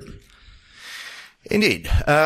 So once you got your keyword research, you built your list, you've categorized all of the keywords, you've divided them in categories because this is the reason why we did it like we did, because each of those tabs means you'll build a campaign for it. That's okay, the right. So that's why it is actually really important to differentiate those seed keywords then, exactly. To not have overlapping seed keywords, to not have, like I just said, you can't have a seed keyword that is black mugs if you've got another seed keyword that is big black mugs. the big black mugs would come within black mugs as a seed keyword, right? There we go. And then you might have, so let me just try and give some examples of that then. So you might have, let's try and see if we can come up with 5 keywords, seed keywords for mugs. You might have black aluminium mug. Surely would you not have maybe black mug, aluminium mug, metal mug? Yep. And then you might have, you might have black aluminium mug, and that might be a keyword that goes between 2 different keywords, seed keywords. But if your product is based on a just one color, then black mug would be one of your seed keywords, and all the seed keywords should, in theory, include black. Oh, right. If that's so, you'd have black aluminium mug or aluminium black mug, metal black mug. You might then have big black mug. You might then have come on, let's get a couple more. TCA approved camping black mug. Right. TSA approved or FDA approved or whatever, black mug, and then camping black mug.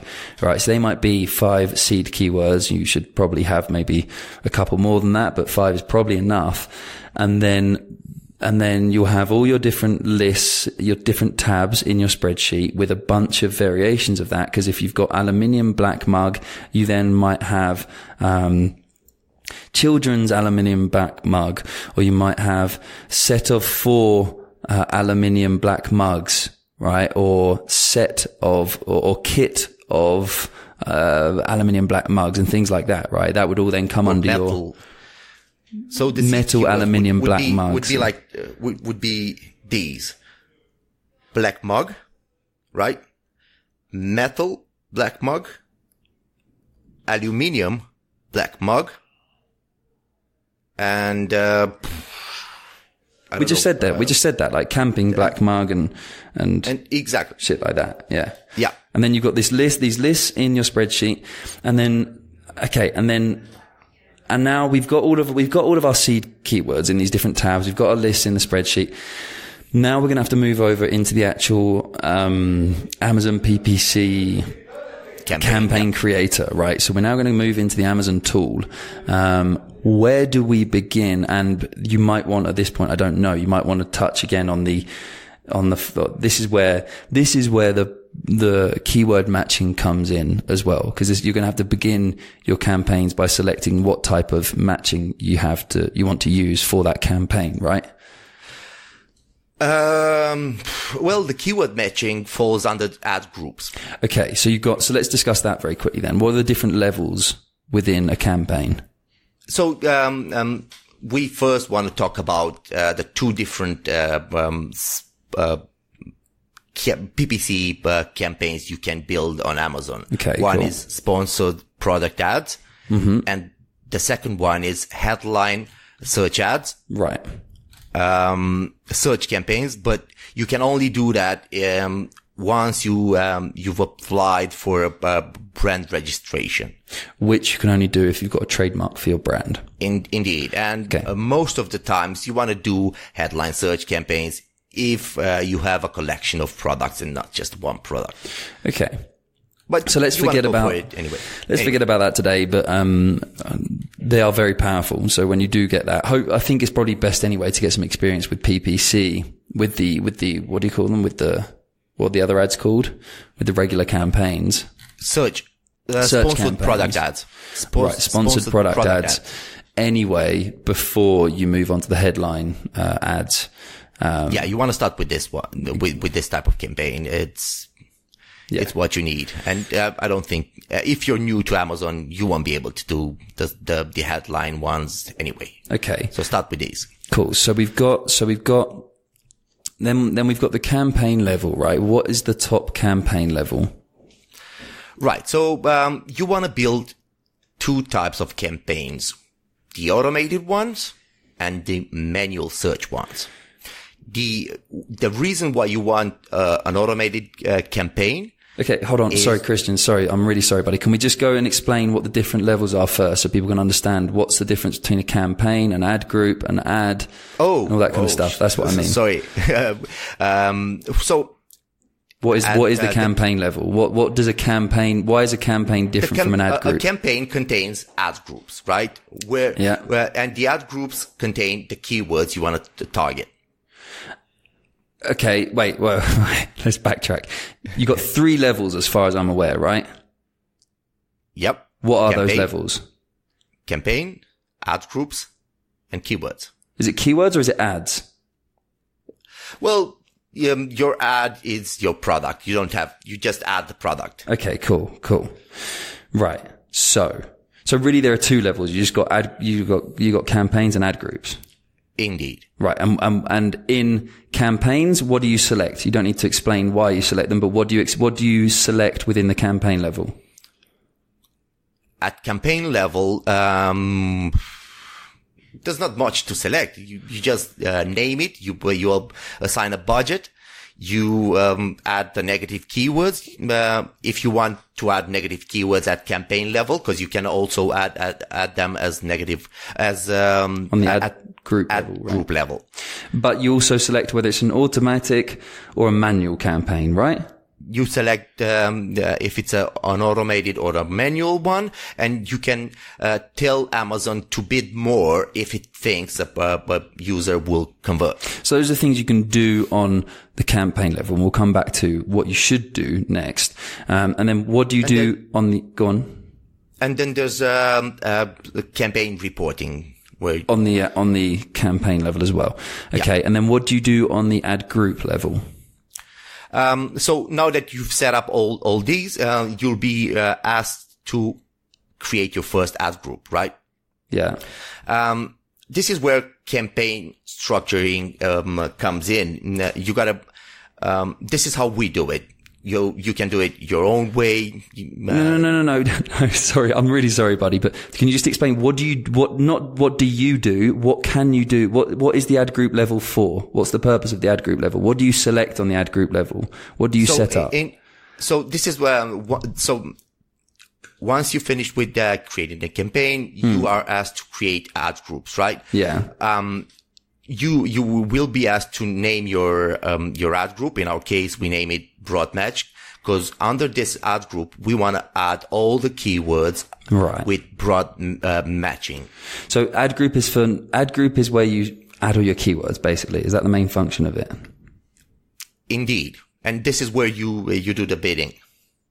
Oh, and that's where you select your bidding as well. So you select your keywords and then bidding per keyword, right? Exactly. And if you want to add negative keywords at ad group level, you can add them as well. All right, in cool. This section. So, sorry, I just really wanted to just understand what the 2 different levels were for, Absolutely. What the purpose was. So let's go right back to the beginning then, and so let's go into how you would set up your campaign here, how you would begin from the campaign level, the difference between auto and manual, and which ones you would use, why you would use them, and then we can go on to the ad group level. Usually I have a specific strategy in place, and I know from the beginning what I want to achieve. I don't adapt as I go. I know exactly what I want. I will always want an automated campaign and some other campaigns that target the main seed keywords, right? Okay, cool. Yeah. And the keywords that fall under those seed keywords. Because an auto campaign won't let you select your keywords, right? It does not allow you to add any keywords. It allows you to add negative keywords though. Okay. And you cool. basically want to tell Amazon, to not display your product for, terms like, in our case, you'd add glass or plastic or whatever. Yeah. Talking about. If you're selling a black mug. Right. Exactly. Cool. Okay. So what kind of campaigns are we going to build? We've got one product. Let's say our product is this black mug, since we're going with that one. And I'm drinking from a black mug today. What kind of campaigns are we going to set up? How many should we set up, and what type should we set up? The first, I would set up would be the, automated campaign.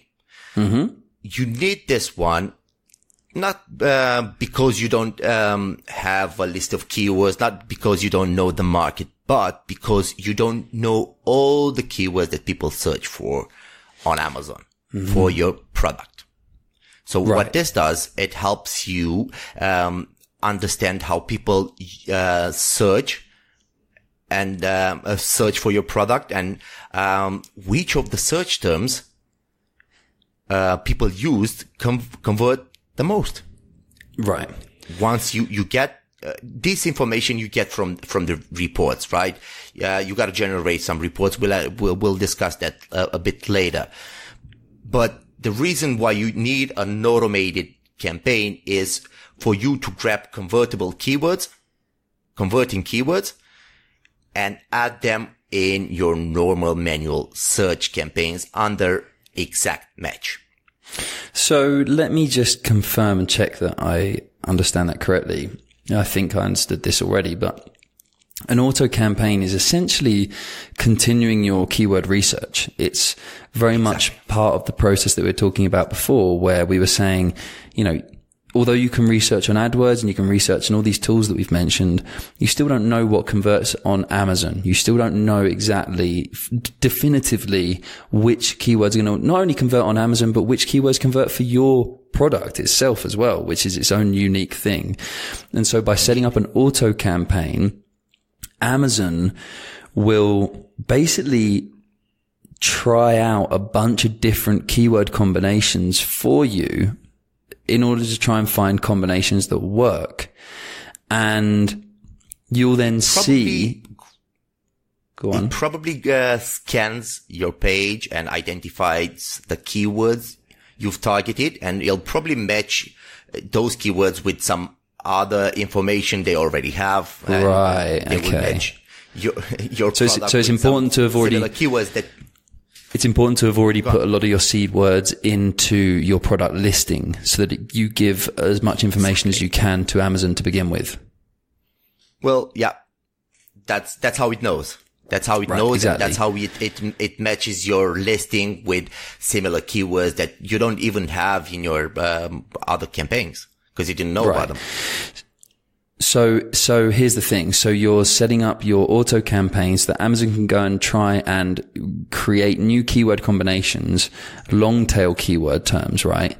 And then you, as you said, we can come onto this later, but you'll then be able to create reports which will show you, which keywords have been the most success, which keywords Amazon's been using. Search terms. Let's make sure people understand the difference between search terms and keywords. Keywords are the ones you add. Search terms are how people actually search for your product, find your product. Exactly. Very well said. Okay. So then you'll get a bunch of search terms produced in this report, and you'll be able to see which search terms have converted. Essentially, you might, in that report, you might have a bunch of keywords or search terms that you hadn't thought of as keywords, right? So you can then take those search terms that Amazon's discovered for you and add them to your keyword list. Exactly. And you can either build a new campaign for specifically created just for converting convertible keywords or converting keywords. Or if it's a search term that can fall under a campaign you already built, then you just build another ad group in that campaign with converting or convertible keywords. I don't know which one is convertible, good. Converting sounds pretty much the same. Converting keywords. Yeah. I say converting, but convertible. Converting sounds better, right? Convertible keywords. All right. Okay, so the very first thing we've done, right? We've set up we've done all of our keyword research, as we've already discussed, and then we've moved over into the Amazon PPC platform. And the very first campaign we've set up is an auto campaign. We've maybe also created, we've added a bunch of our negative keywords to that campaign as well. So we've removed glass. So we don't want people who are searching for glass coffee mugs to find it. And we don't want Amazon to target those people, even though it's an automated campaign, this one. So we've added our negative keywords. But that is all we have to do, because Amazon's just essentially going to run. We're going to have to set our bidding, or our, our budget for that campaign. But apart from that, Amazon's going to run away with it and just go and search for a bunch of search terms and see if it can get us some conversions. I would add one more thing to be honest. After we did our keyword research, we assumed that people, did the product listing. But, right, that's true. After you do the keyword research, you want to build your product listing. Yeah. Based on that keyword. Again, research. I guess keyword research it's something that should be going on the entire way through the process. So you should, like we said, you should be doing it as part of your product research to begin with. Which products are viable product options? So you're going to research on Google and things to see whether there's a lot of search volume, whether there's lots of competition, and so on and so forth. Then you're going to have to do a bunch of keyword research for your product listing. So you can add those keywords to your product listing, and then you're going to use those keywords as well for your PPC campaign. So the keywords are really important kind of the whole way throughout the process. Absolutely. And, cool. The product listing would fall before, PPC. And exactly. So once we did the product listing, and we optimized it properly, we can now move to the PPC platform and do exactly what you just mentioned. Okay, so we've got our product listing optimized with keywords. And again, once we learn more from these auto campaigns and things, and we learn more about which keywords convert, we're then going to go back to our product listing later on and update those keywords, right? And update our title to make sure we get those really high converting keywords at the front of the title and all that kind of stuff. So this is a living, breathing, process that needs constant updating and adapting, right? It's something you've got to be constantly on top of and utilize all of your knowledge from all these different things, from your product research, from your keyword research, from your product listing, your ads on Amazon, to constantly update everything and make sure you're optimizing everything as much as possible. So, considering you've got your product listing, you've got your first kind of seed keywords in there, the keywords you think are going to be successful, but you're not certain yet because you haven't got any conversions. You go into Amazon PPC and you build your first campaign, which is going to be an auto campaign. You're going to add your negative keywords. Amazon's going to start displaying random, kind of not random search terms, but search terms it thinks will convert to people on Amazon, and it will, as a result, display your product, and you'll be able to see which search terms are converting, which search terms aren't. Do you have any strategy for the budget for an auto campaign? Indeed. I usually go for, when we start, we usually go for $100. We want to tell Amazon, we're willing to spend. Per day? Per day. You might not even consume that daily budget. But what you want to do is learn fast and tell Amazon you're here to stay and you're here to spend money. Right. Okay. That's interesting. Indeed. But I guess you can't keep that up forever, because for someone who's already spent maybe $4,000 on their product, setting up their business and getting their first product and all that kind of stuff, $100 a day is a lot of money. I'm guessing it wouldn't necessarily always spend that full amount anyway. How long should you be running this auto campaign for at $100 a day? Because it's a lot. Well, you usually run it for at least one week, till you understand which, till you get some traffic in and you understand, if some of your keywords, don't convert, if, some of your keywords spend less and they need more attention, if any of your keywords converted or not. You might want to find out fast that your product is not selling, no matter how much you spend. So why learn that in a month or two when you can learn it straight away, and you can change the price now, not in a month or two. Yeah, true. Is there a bidding strategy for auto campaigns, or is that only applicable to manual campaigns? Right. If we're talking about the automated campaigns,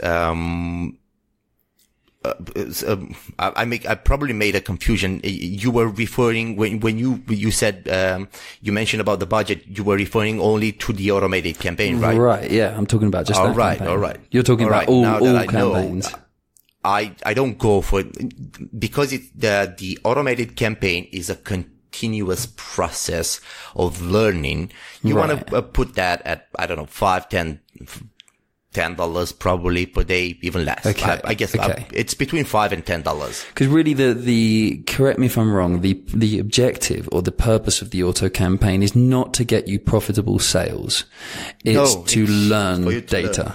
Right. Yeah. You might find out that an automated campaign converts more than your manual campaigns. And that's where you have to use your own intuition and logic to work out what's the best thing for you. Exactly. But the main reason of an automated campaign is to learn. So you want to keep the cost low. Okay. You want to bid, but on the average or under the average. Yeah. You don't want to spend too much. You just want to learn. So $5 to $10 per day on your auto campaign to get going. And that's going to give you lots of data that you can learn from.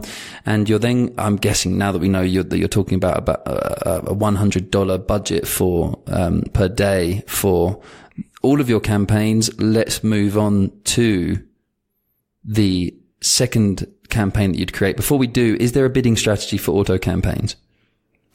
Not really. No? So you just let Amazon just go with it? Well, you assign a budget and, the maximum cost per click you okay. So that is a bidding strategy. Right. Okay. Indeed. And how should you decide what your maximum cost per click should be for an auto campaign? Well, Amazon usually suggests, the default. Okay. But, you might want to go under it for a bit. See if it gets any attention. If it doesn't, then just increase start slow and increase if you don't get the right results. But you don't want to spend too much if you could spend less. Yeah. Is there not some benefit in putting it crazy high just for like a day? Is there not a benefit for putting like your maximum cost per click at like $10 for a day or two so that you can learn which are the really expensive, highly competitive keywords? It might help you. It depends on the money you have. If I had a big budget, I would go crazy. I would go with the maximum bidding there is for all the campaigns for 1 week. Maybe if you had lots of money, maybe you'd want to have two auto campaigns, one with a really high maximum cost per click, and then one with a lower cost per click around that of the suggestion from Amazon. Indeed. Okay, that's interesting. So if you're on a tighter budget, go with the Amazon suggestion more or less. You could try a little bit more, you could try a little bit less, start low and build your way up. But if you've got a little bit of extra budget to spend here and you want to learn faster from your data, which ultimately will give you more money faster because you'll then be able to, you'll be able to make important decisions that will help you generate more sales from your PPC campaigns, then go for a couple of different auto campaigns, one with a lower, bid maximum cost per click bid, and one with a very, very high maximum cost per click bid. But at the same time, I don't think there'd be much need to keep that one running for a long time. You'd probably only want to do it for between a day and 1 to 5 days, so that you can just quickly learn what are those super expensive, and highly competitive, keywords. In theory, or search terms. These two auto campaigns should not compete against each other. Right. Okay. In theory. Cool. I've never tried it, so I wouldn't know. I've built multiple auto campaigns, but for different products, different strategy, different things. Okay, cool. So that wraps up our first campaign. We've set up the auto campaign and we're getting some data coming in. Where do we go next? What's our second campaign? Well, it's not your second campaign. It's your second tier campaigns. This is where you want to build, campaigns, manual search campaigns based on your seed keywords and all the keywords that fall under those seed keywords, right? So in our case, we had the black mug, seed keyword. Right. And so we want to build a campaign specifically created for that seed keywords and all the keywords underneath it. So we're then so the idea here is then to create a manual campaign for every single keyword. Seed keyword. Seed keyword, yeah. Seed keyword that we've got from our initial product, keyword research. Exactly. Okay. Okay, go ahead. So, you assign a budget for this one. It's usually, triple or 4 times your automated, campaign. So in our case, if it's 5, then it'll probably be $20 per seed, keyword. So, or per campaign. Cool. And do we select, is the keyword matching on the campaign level? Is that something we have to select at the campaign level? No, not, you'll do that at ad group level. So we literally just have, for each seed keyword, we just have one campaign. For each seed keyword, you have one campaign and between 2 and 3 ad groups. Okay. Cool. As time goes by. And I'll explain why between 2 and 3. You start with, broad match, keywords and, phrase match keywords. Mm-hmm. And then you'll have a third ad group as your time, goes by and, you grab more information from your auto campaign. And the third ad group will be called converting keywords. Which will technically, you'll call it that, but technically it'll be your exact match, right? Exact match. Okay. So can you explain the reason why you would have, within one campaign, why you would have broad match, phrase match, and then exact match? And of course, that's on top of your auto campaign as well. Why would you have those 3 different ad groups for one seed keyword campaign? So, for me, I would put on the broad, I would put all the keywords, that have a lot of monthly searches, and, that are, what do you call it? Short, not the long-term ones. Right. And the reason why I put these in broad, obviously with negative keywords on the side, just because, it's a risky business when you do broad, keywords. If you don't use negative keywords, because you'll end up with a lot of useless search terms and, random shit. Yeah. Exactly. But this is the reason why we do broad, match, type, where, the main keywords, the most searched, keywords. And then we do a phrase match with the long tail keywords, with the less, with the ones that have less monthly searches, but are still there in that zone. So what's the purpose of having those two? Why are we doing broad match and phrase match? Well, broad match will help you identify, keywords that you might have missed in your keyword research. Again. Okay, cool. Because of the way broad match type works, and because of the fact that, search, users will end up, getting your ad displayed for search terms that contain all components of your keyword in any order. You'll get a lot new information, a lot more information and useful information. Yeah. So, and with the phrase match, because they have less monthly searches and, people might not search, a lot for them. You just want to go for the, phrase match and, so basically, get variations. What I'm gathering from this, so we do our keyword research, and that gives us, so first of all, we search for these seed terms. Yep. But we don't know if any of them are going to be successful. We then search for a bunch of keywords based on those seed keywords, right? Yep. But again, we don't know if any of those are going to be successful. We then set up the auto campaign where you don't have to put a keyword in an auto campaign. Amazon will just start working out based on our product listing and competitors and the category that we're in, all that kind of stuff. It will start to test out different search terms, right? Mm-hmm. And that will help produce more. We'll then use those search terms and take them as our keywords, and it will help generate more keywords for us that we know are successful. We're then going to create a campaign for each of our seed keywords that we've selected previously. So maybe we've got between 5 and 10 seed keywords. And within each of those campaigns, we're going to have 3 ad groups. And the broad is going to be like completely vague based on our, just to be like real, kind of speak like a child here. Broad is just going to be really vague, based on the keyword that we put in. Exactly. It's still going to contain those words, right? I'm going to put on the broad matching the seed keyword and all the ones that have a lot more monthly searches. Okay, cool.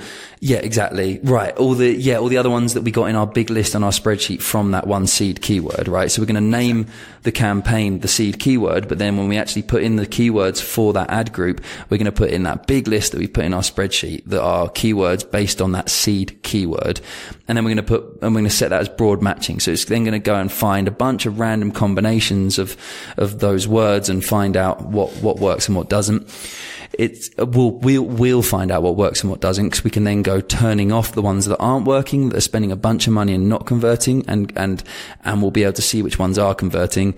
The phrase match is going to be a little bit tighter. It's going to keep it a little bit closer to the actual keywords that we're putting in. We're going to put in the exact same keywords as for broad match, right? In our phrase match campaign? Nope. No? Okay. No. What happens there then? We keep them separately. The reason why we put the keywords with the less monthly searches, under the phrase is because we don't want, basically, in our case, let's say we have, black mugs, and then we have, another keyword that would be, black mugs, TCA approved. And it's a bit harder to explain the idea, behind the reason why I've done it that way. I do the long-tailed ones on the phrase, mm-hmm. because I don't want to explore that keyword any further. That's it. That's what I'm doing. Right, exactly. Because broad match is going to explore different long tail combinations and all sorts of stuff like that. So you don't need to explore that anymore, because broad match is doing that for you. So in phrase match, you're then going to go and be kind of much more specific. You're going to give longer tailed keywords. They've got less monthly searches, because broad match is already exploring the other options. Exactly. Right. And so then the objective of that is, so you've then basically got your auto campaign is going to be testing out different keywords and search terms. Your seed keyword campaign is going to have a broad match ad group, which is going to test out a bunch of different search terms and keywords. And then your phrase match ad group within that seed keyword campaign is also going to be testing out a bunch of different combinations. And then but at a less granular level. Right. Exactly. And then you'll be able to see which keywords aren't performing well and turn them off. And hopefully from that as well, you might even learn some negative keywords in that process, of those ones that aren't working. But then you'll see which terms are really performing well for you. They're attracting, they're getting you the best kind of click-through rate and getting you the best conversion rate. I don't know if you have click-through rate, but you're getting the best conversion. You're getting conversions from these search terms. And so when you begin to identify search terms that produce conversions, that's when you then add that, you turn that search term off on your broad match and your phrase match and add that search term to your exact match ad group. You don't turn them off. Okay. From the broad ad group, just because you want to keep exploring, but you put them in exact. Oh, it's true. Yeah, exactly. So you then add that into your exact group, and basically from your exact match ad group, which, as you've said, you call it converting keywords, right? Yeah. From that ad group, you're then producing a list of keywords that have a history based on your data, have a history of converting, right? So you're going to be able to create this highly targeted list of keywords that convert for your product in exact match. And it's not even going to display variations of those keywords. It's just going to use that exact term that you put in as a keyword. And whenever someone searches for it in the past. Right. And so you've already seen that it converts. So now you've added it to your exact match ad group, and hopefully it will continue to produce those conversions for you. Indeed. I'm not going to be adding, I usually don't add those converting keywords unless, people made at least 2-3 orders in the past. Okay. Yeah. Yeah. You don't want to rush into things and think that a search term converted just once, and you might say, well, this is the stuff. It might not be. That's a very good point. Don't get too excited. Let those broad match and phrase match campaigns run, and let those conversions build up before you make any decisions, because you want to make sure. Okay, I'm saying this. I don't know. I've never done this, but I'm guessing that you really want to make sure that exact match, ad group is a really clean list, highly targeted, and you know that it's going to work. Exactly. Cool. Good. Okay. Where else do we go? Is there anything else we need to do at this point? We got to go over keyword bidding. Okay, cool. Interesting. So this is, once we built our campaigns, our ad groups, we want to go over each ad group. I usually, adjust the bidding, as Amazon suggests. Right. So I select all the keywords, and I just apply the suggested bid from Amazon. But then I reselect the product and say I want to increase this bid by 3%. Well, anything between 1 and 5%, just to be above that curve, above that average curve. So you're going 1 to 5% above the suggested bid. The average. Exactly. Is it suggested or is it average? What is it? Well, it's suggested because it's average. Right. Okay. Cool. Understood. So on your bidding, and this is relevant only to your, are you talking about phrase match and broad match campaigns, or does it include the exact match as well? Same thing for, no, with the exact match, you want to bid the maximum.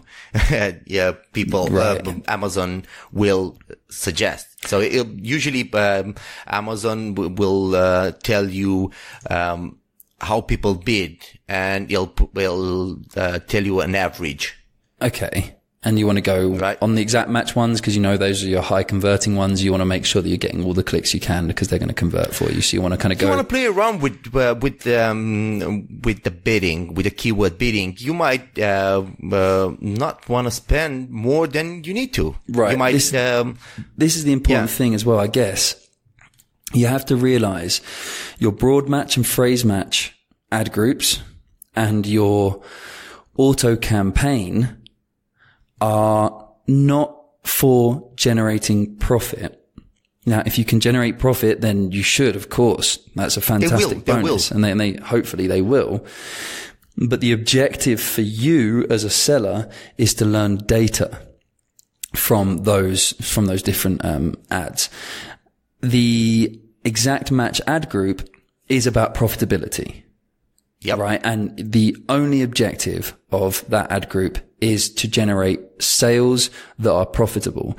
So at the lowest cost. At the lowest cost possible. That's why you want to keep optimizing. You'll have to play around with the bids because I cannot stress enough how important it will be to know your margins at this point because you need to know what you can afford to spend on a sale.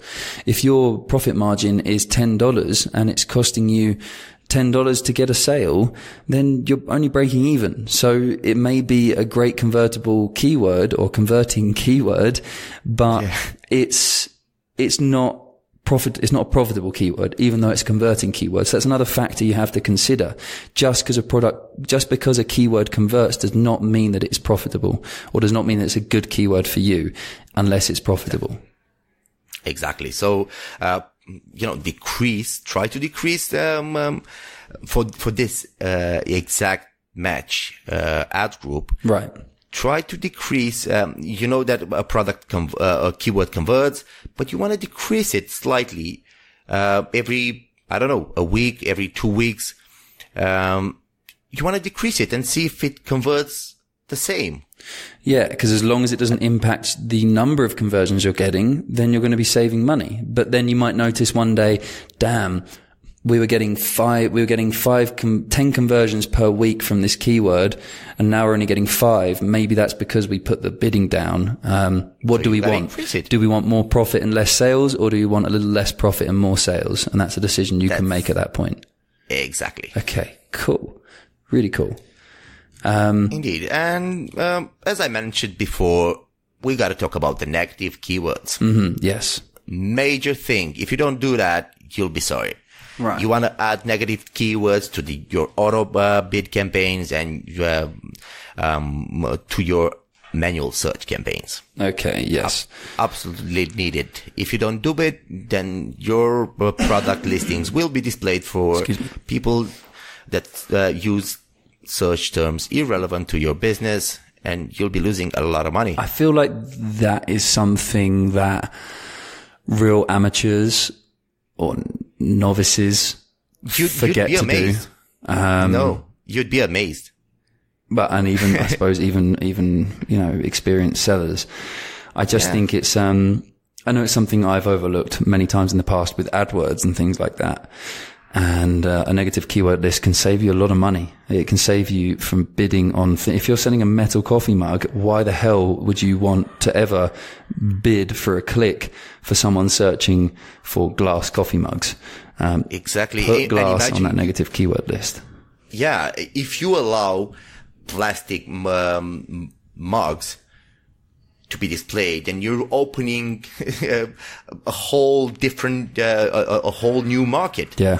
Yeah. And you'll be spending tons of money. Not adding negative keywords is a sure way to waste money. Yeah. It's a guaranteed way to waste money. And so, as we mentioned before, you should also look to make sure that when you are seeing keywords that really don't convert, or in your auto campaign, you'll get in your report, yes, you'll see what search terms have converted, but you'll also get a bunch of random search terms that haven't converted at all. And you'll go, and there might be something completely random in there that you haven't thought of. And you'll go, crap, I definitely don't want Amazon displaying, that. I don't want Amazon displaying my product for that search term because it's not relevant at all. So you'll get more ideas for your negative keyword list from that auto campaign as well, and perhaps even for the from the broad match and the phrase match. And there's keyword matching for negative keywords as well. You might want to add negative keywords in exact match. I usually usually add keywords in negative. Well, let me give you an example. What if a relevant term, a relevant keyword from your list spent $100 when you're selling a $20 product and has not converted yet? What do? What if a relevant term... Sorry, can you repeat that? What if a relevant term in your campaign spent $100 so far, but didn't convert, and has not converted yet? Even though you think it's relevant, well, it's clearly not relevant. So you want to put it on your negative keyword list, I guess. It's a keyword you don't want to be displayed for.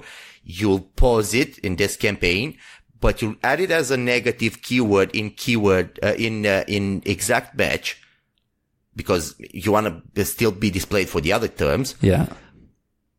But you don't want to, if you have a broad match ad group, you might still be displayed, your product listing might still be displayed for that keyword if you don't add it as a negative. Right. Okay. Even if you pause it. Okay. Yeah, exactly. Yeah? Okay, that makes sense. All right. Yeah. All right. You want to pose, this is what I usually do.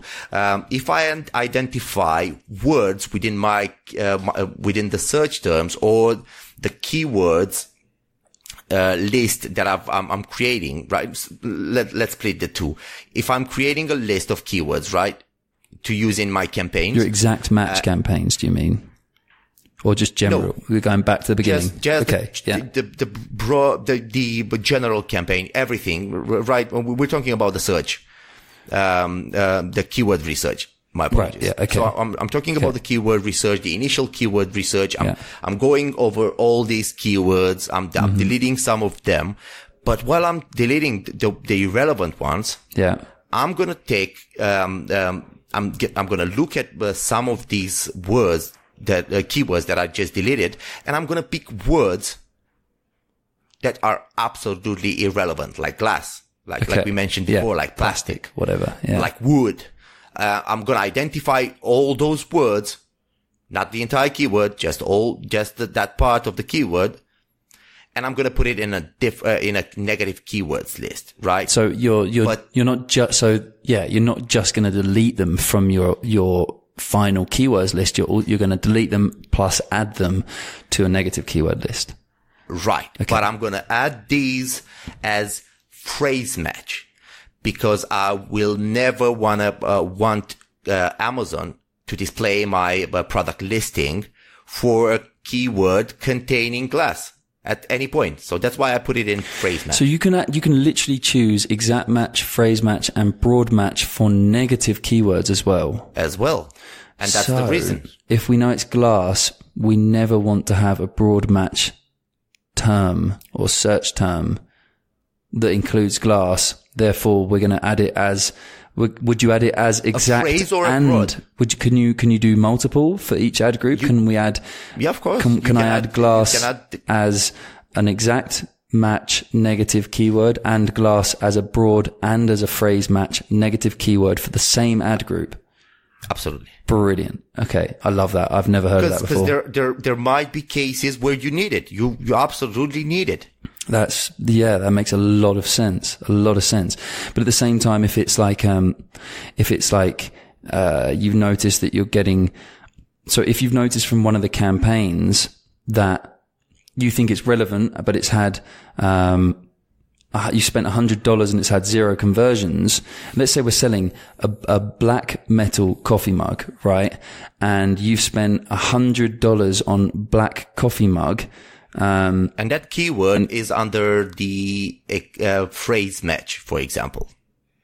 Hold on. Let's just, all right, let's just say that you're spending a bunch of money on black coffee mug.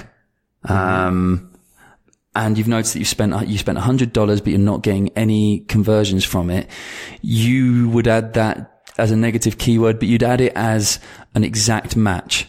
Because if you add it as broad, I mean, it's quite specific to your actual product. Therefore, even though it's not converting, it's still relevant to your product and quite specific. Yep. So you don't want it to, like, if you put it in broad match as a negative keyword, it might actually start negatively targeting some actual converting keywords.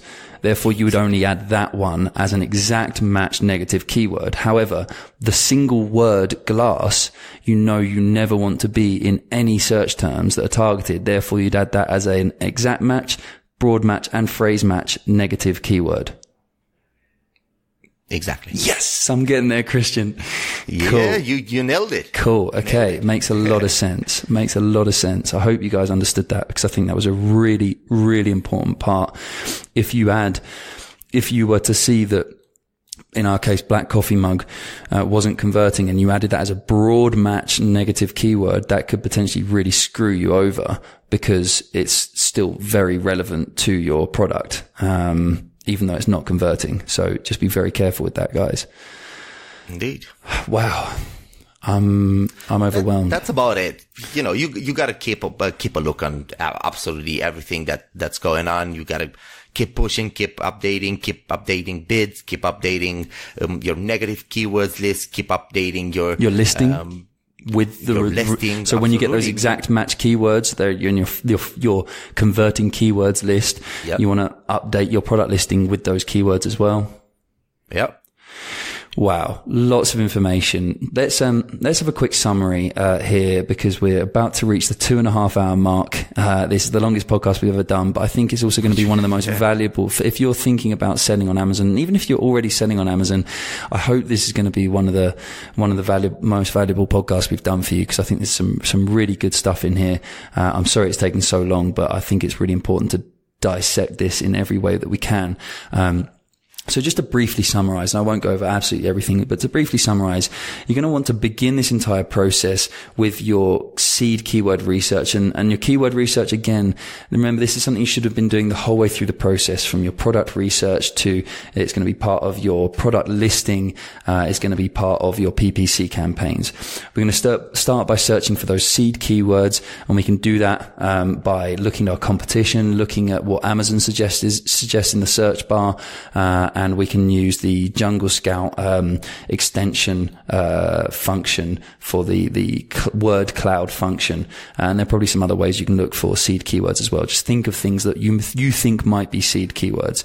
You're then going to go and research and create, you're going to research using different tools such as merchantwords.com, keywordtool.io, keywordtooldominator.com, and of course the Google Ads keyword planner, to get a real good idea of what, you're going to use those seed keywords to generate many, many more keywords. You're going to get that all into a spreadsheet. We're going to have our different tabs across the bottom with our different seed keywords, ideally between 5 and 10. We don't want to go crazy with our seed keywords, and we don't want to have overlapping seed keywords. And from each of those tabs, each of those seed keywords, we're going to have a bunch of different keywords, more longer tail keywords, I suppose, that have been produced from those seed keywords. We can then take that across to Amazon PPC. We're going to set up an auto campaign, one auto campaign for our entire, for our product. 2, if you've got enough money to spend, where you can just go and pump, put a really high cost per click or maximum cost per click on one auto campaign, and run that for just a couple of days to see what keywords pop up, see if you might have missed anything. And another one that you want to keep running in the background, probably forever really, but that you'll just have between $5 and $10 per day. From there, we're also then going to create for each this is just for one product again. For each seed keyword, we're going to create one campaign, just one campaign. And within that campaign, within each campaign, we're going to create 3 different ad groups. We're going to create one ad group for broad match, one ad group for phrase match, and one ad group for exact match. Our exact match campaign is going to be our converting keywords. So to begin with, there will be nothing in our exact match campaign as far as I can tell. We're then going to be we're going to put all of our keywords that we've discovered in our spreadsheet from the seed keywords, those more longer tail keywords, into our broad match. And then we're going to keep them a little bit different. In our broad match, we're going to have in our phrase match, we're going to have longer tail keywords with less traffic, right? And in our broad match, we're going to have those real high traffic keywords in that group. We're going to make sure we add our negative keywords to absolutely everything we do. Otherwise, we're wasting money. We're leaving money on the table. And then once we start to see conversions coming in from our auto campaigns and then from our broad match and phrase match ad groups, we're going to, once we've got 3-4 conversions for a certain search term, we're then going to bring that search term across and add it as a keyword for our exact match group, ad group for that seed keyword. And we're then also going to use that converting keyword and make sure we update our product listing to include that keyword, in the title, the description, the bullet points at the top of the page, and so on and so forth. Does that sound like a pretty good summary? Freaking hell. That's the best summary you could have. Woo! I got it. I understood it. You got it. I'm glad. So good luck, guys. Do you know what I'm going to say here? If you've got any questions on this at all, because I know there's a lot of information and it's been kind of difficult to explain it because it's a really long process and this is all audio. There's no visual component to this podcast at the moment. So if you've got any questions at all, please come and post them on our Facebook page. We'll have the group up and running within the next week or so. But for the meantime, head over to facebook.com/take traction and we'll gladly help you out. We'll help you out, no problem at all. Just ask any questions you've got in there. You can also reach out to us at probably the best at Charlie at taketraction.com. Charlie spelled Charlie, and Cristian at taketraction.com. Cristian spelled without an H. That's Cristian at taketraction.com. Reach out to us. We'd really be glad to help you with this stuff. We know it's confusing at first, but clearly Cristian's got a good grip on it, and I think I do now as well after this podcast. So hope you've enjoyed the show. Let us know if you've got any questions. If you have enjoyed the show, you know what I'm going to say. Do us a massive favour. Please head over to iTunes and leave us a review. You have no idea what it means to us. It makes everything much easier for us. It helps us reach more people. It helps us get feedback from you, understand what the hell is going on out there, what people are thinking, what you are thinking about the show, and just it helps support the show, which we obviously really appreciate. And let's call it a wrap. I'm going to leave a little wrap here. I'm going to leave us with a little riddle that we'll give the answer to in next week's show. And I haven't put the answer onto the spreadsheet here, so Cristian doesn't know on our podcast plan. So Cristian doesn't know the answer to this one. And the question is: a sundial has the fewest moving parts of any timepiece. Which has the most? Which timepiece has the most moving parts? So have a little think about that one and tune in next week for the answer. Thank you guys very much for sticking with us this week for the entirety of these 2.5 hours. As always, I've been Charlie Center. And I've been Cristian Obra.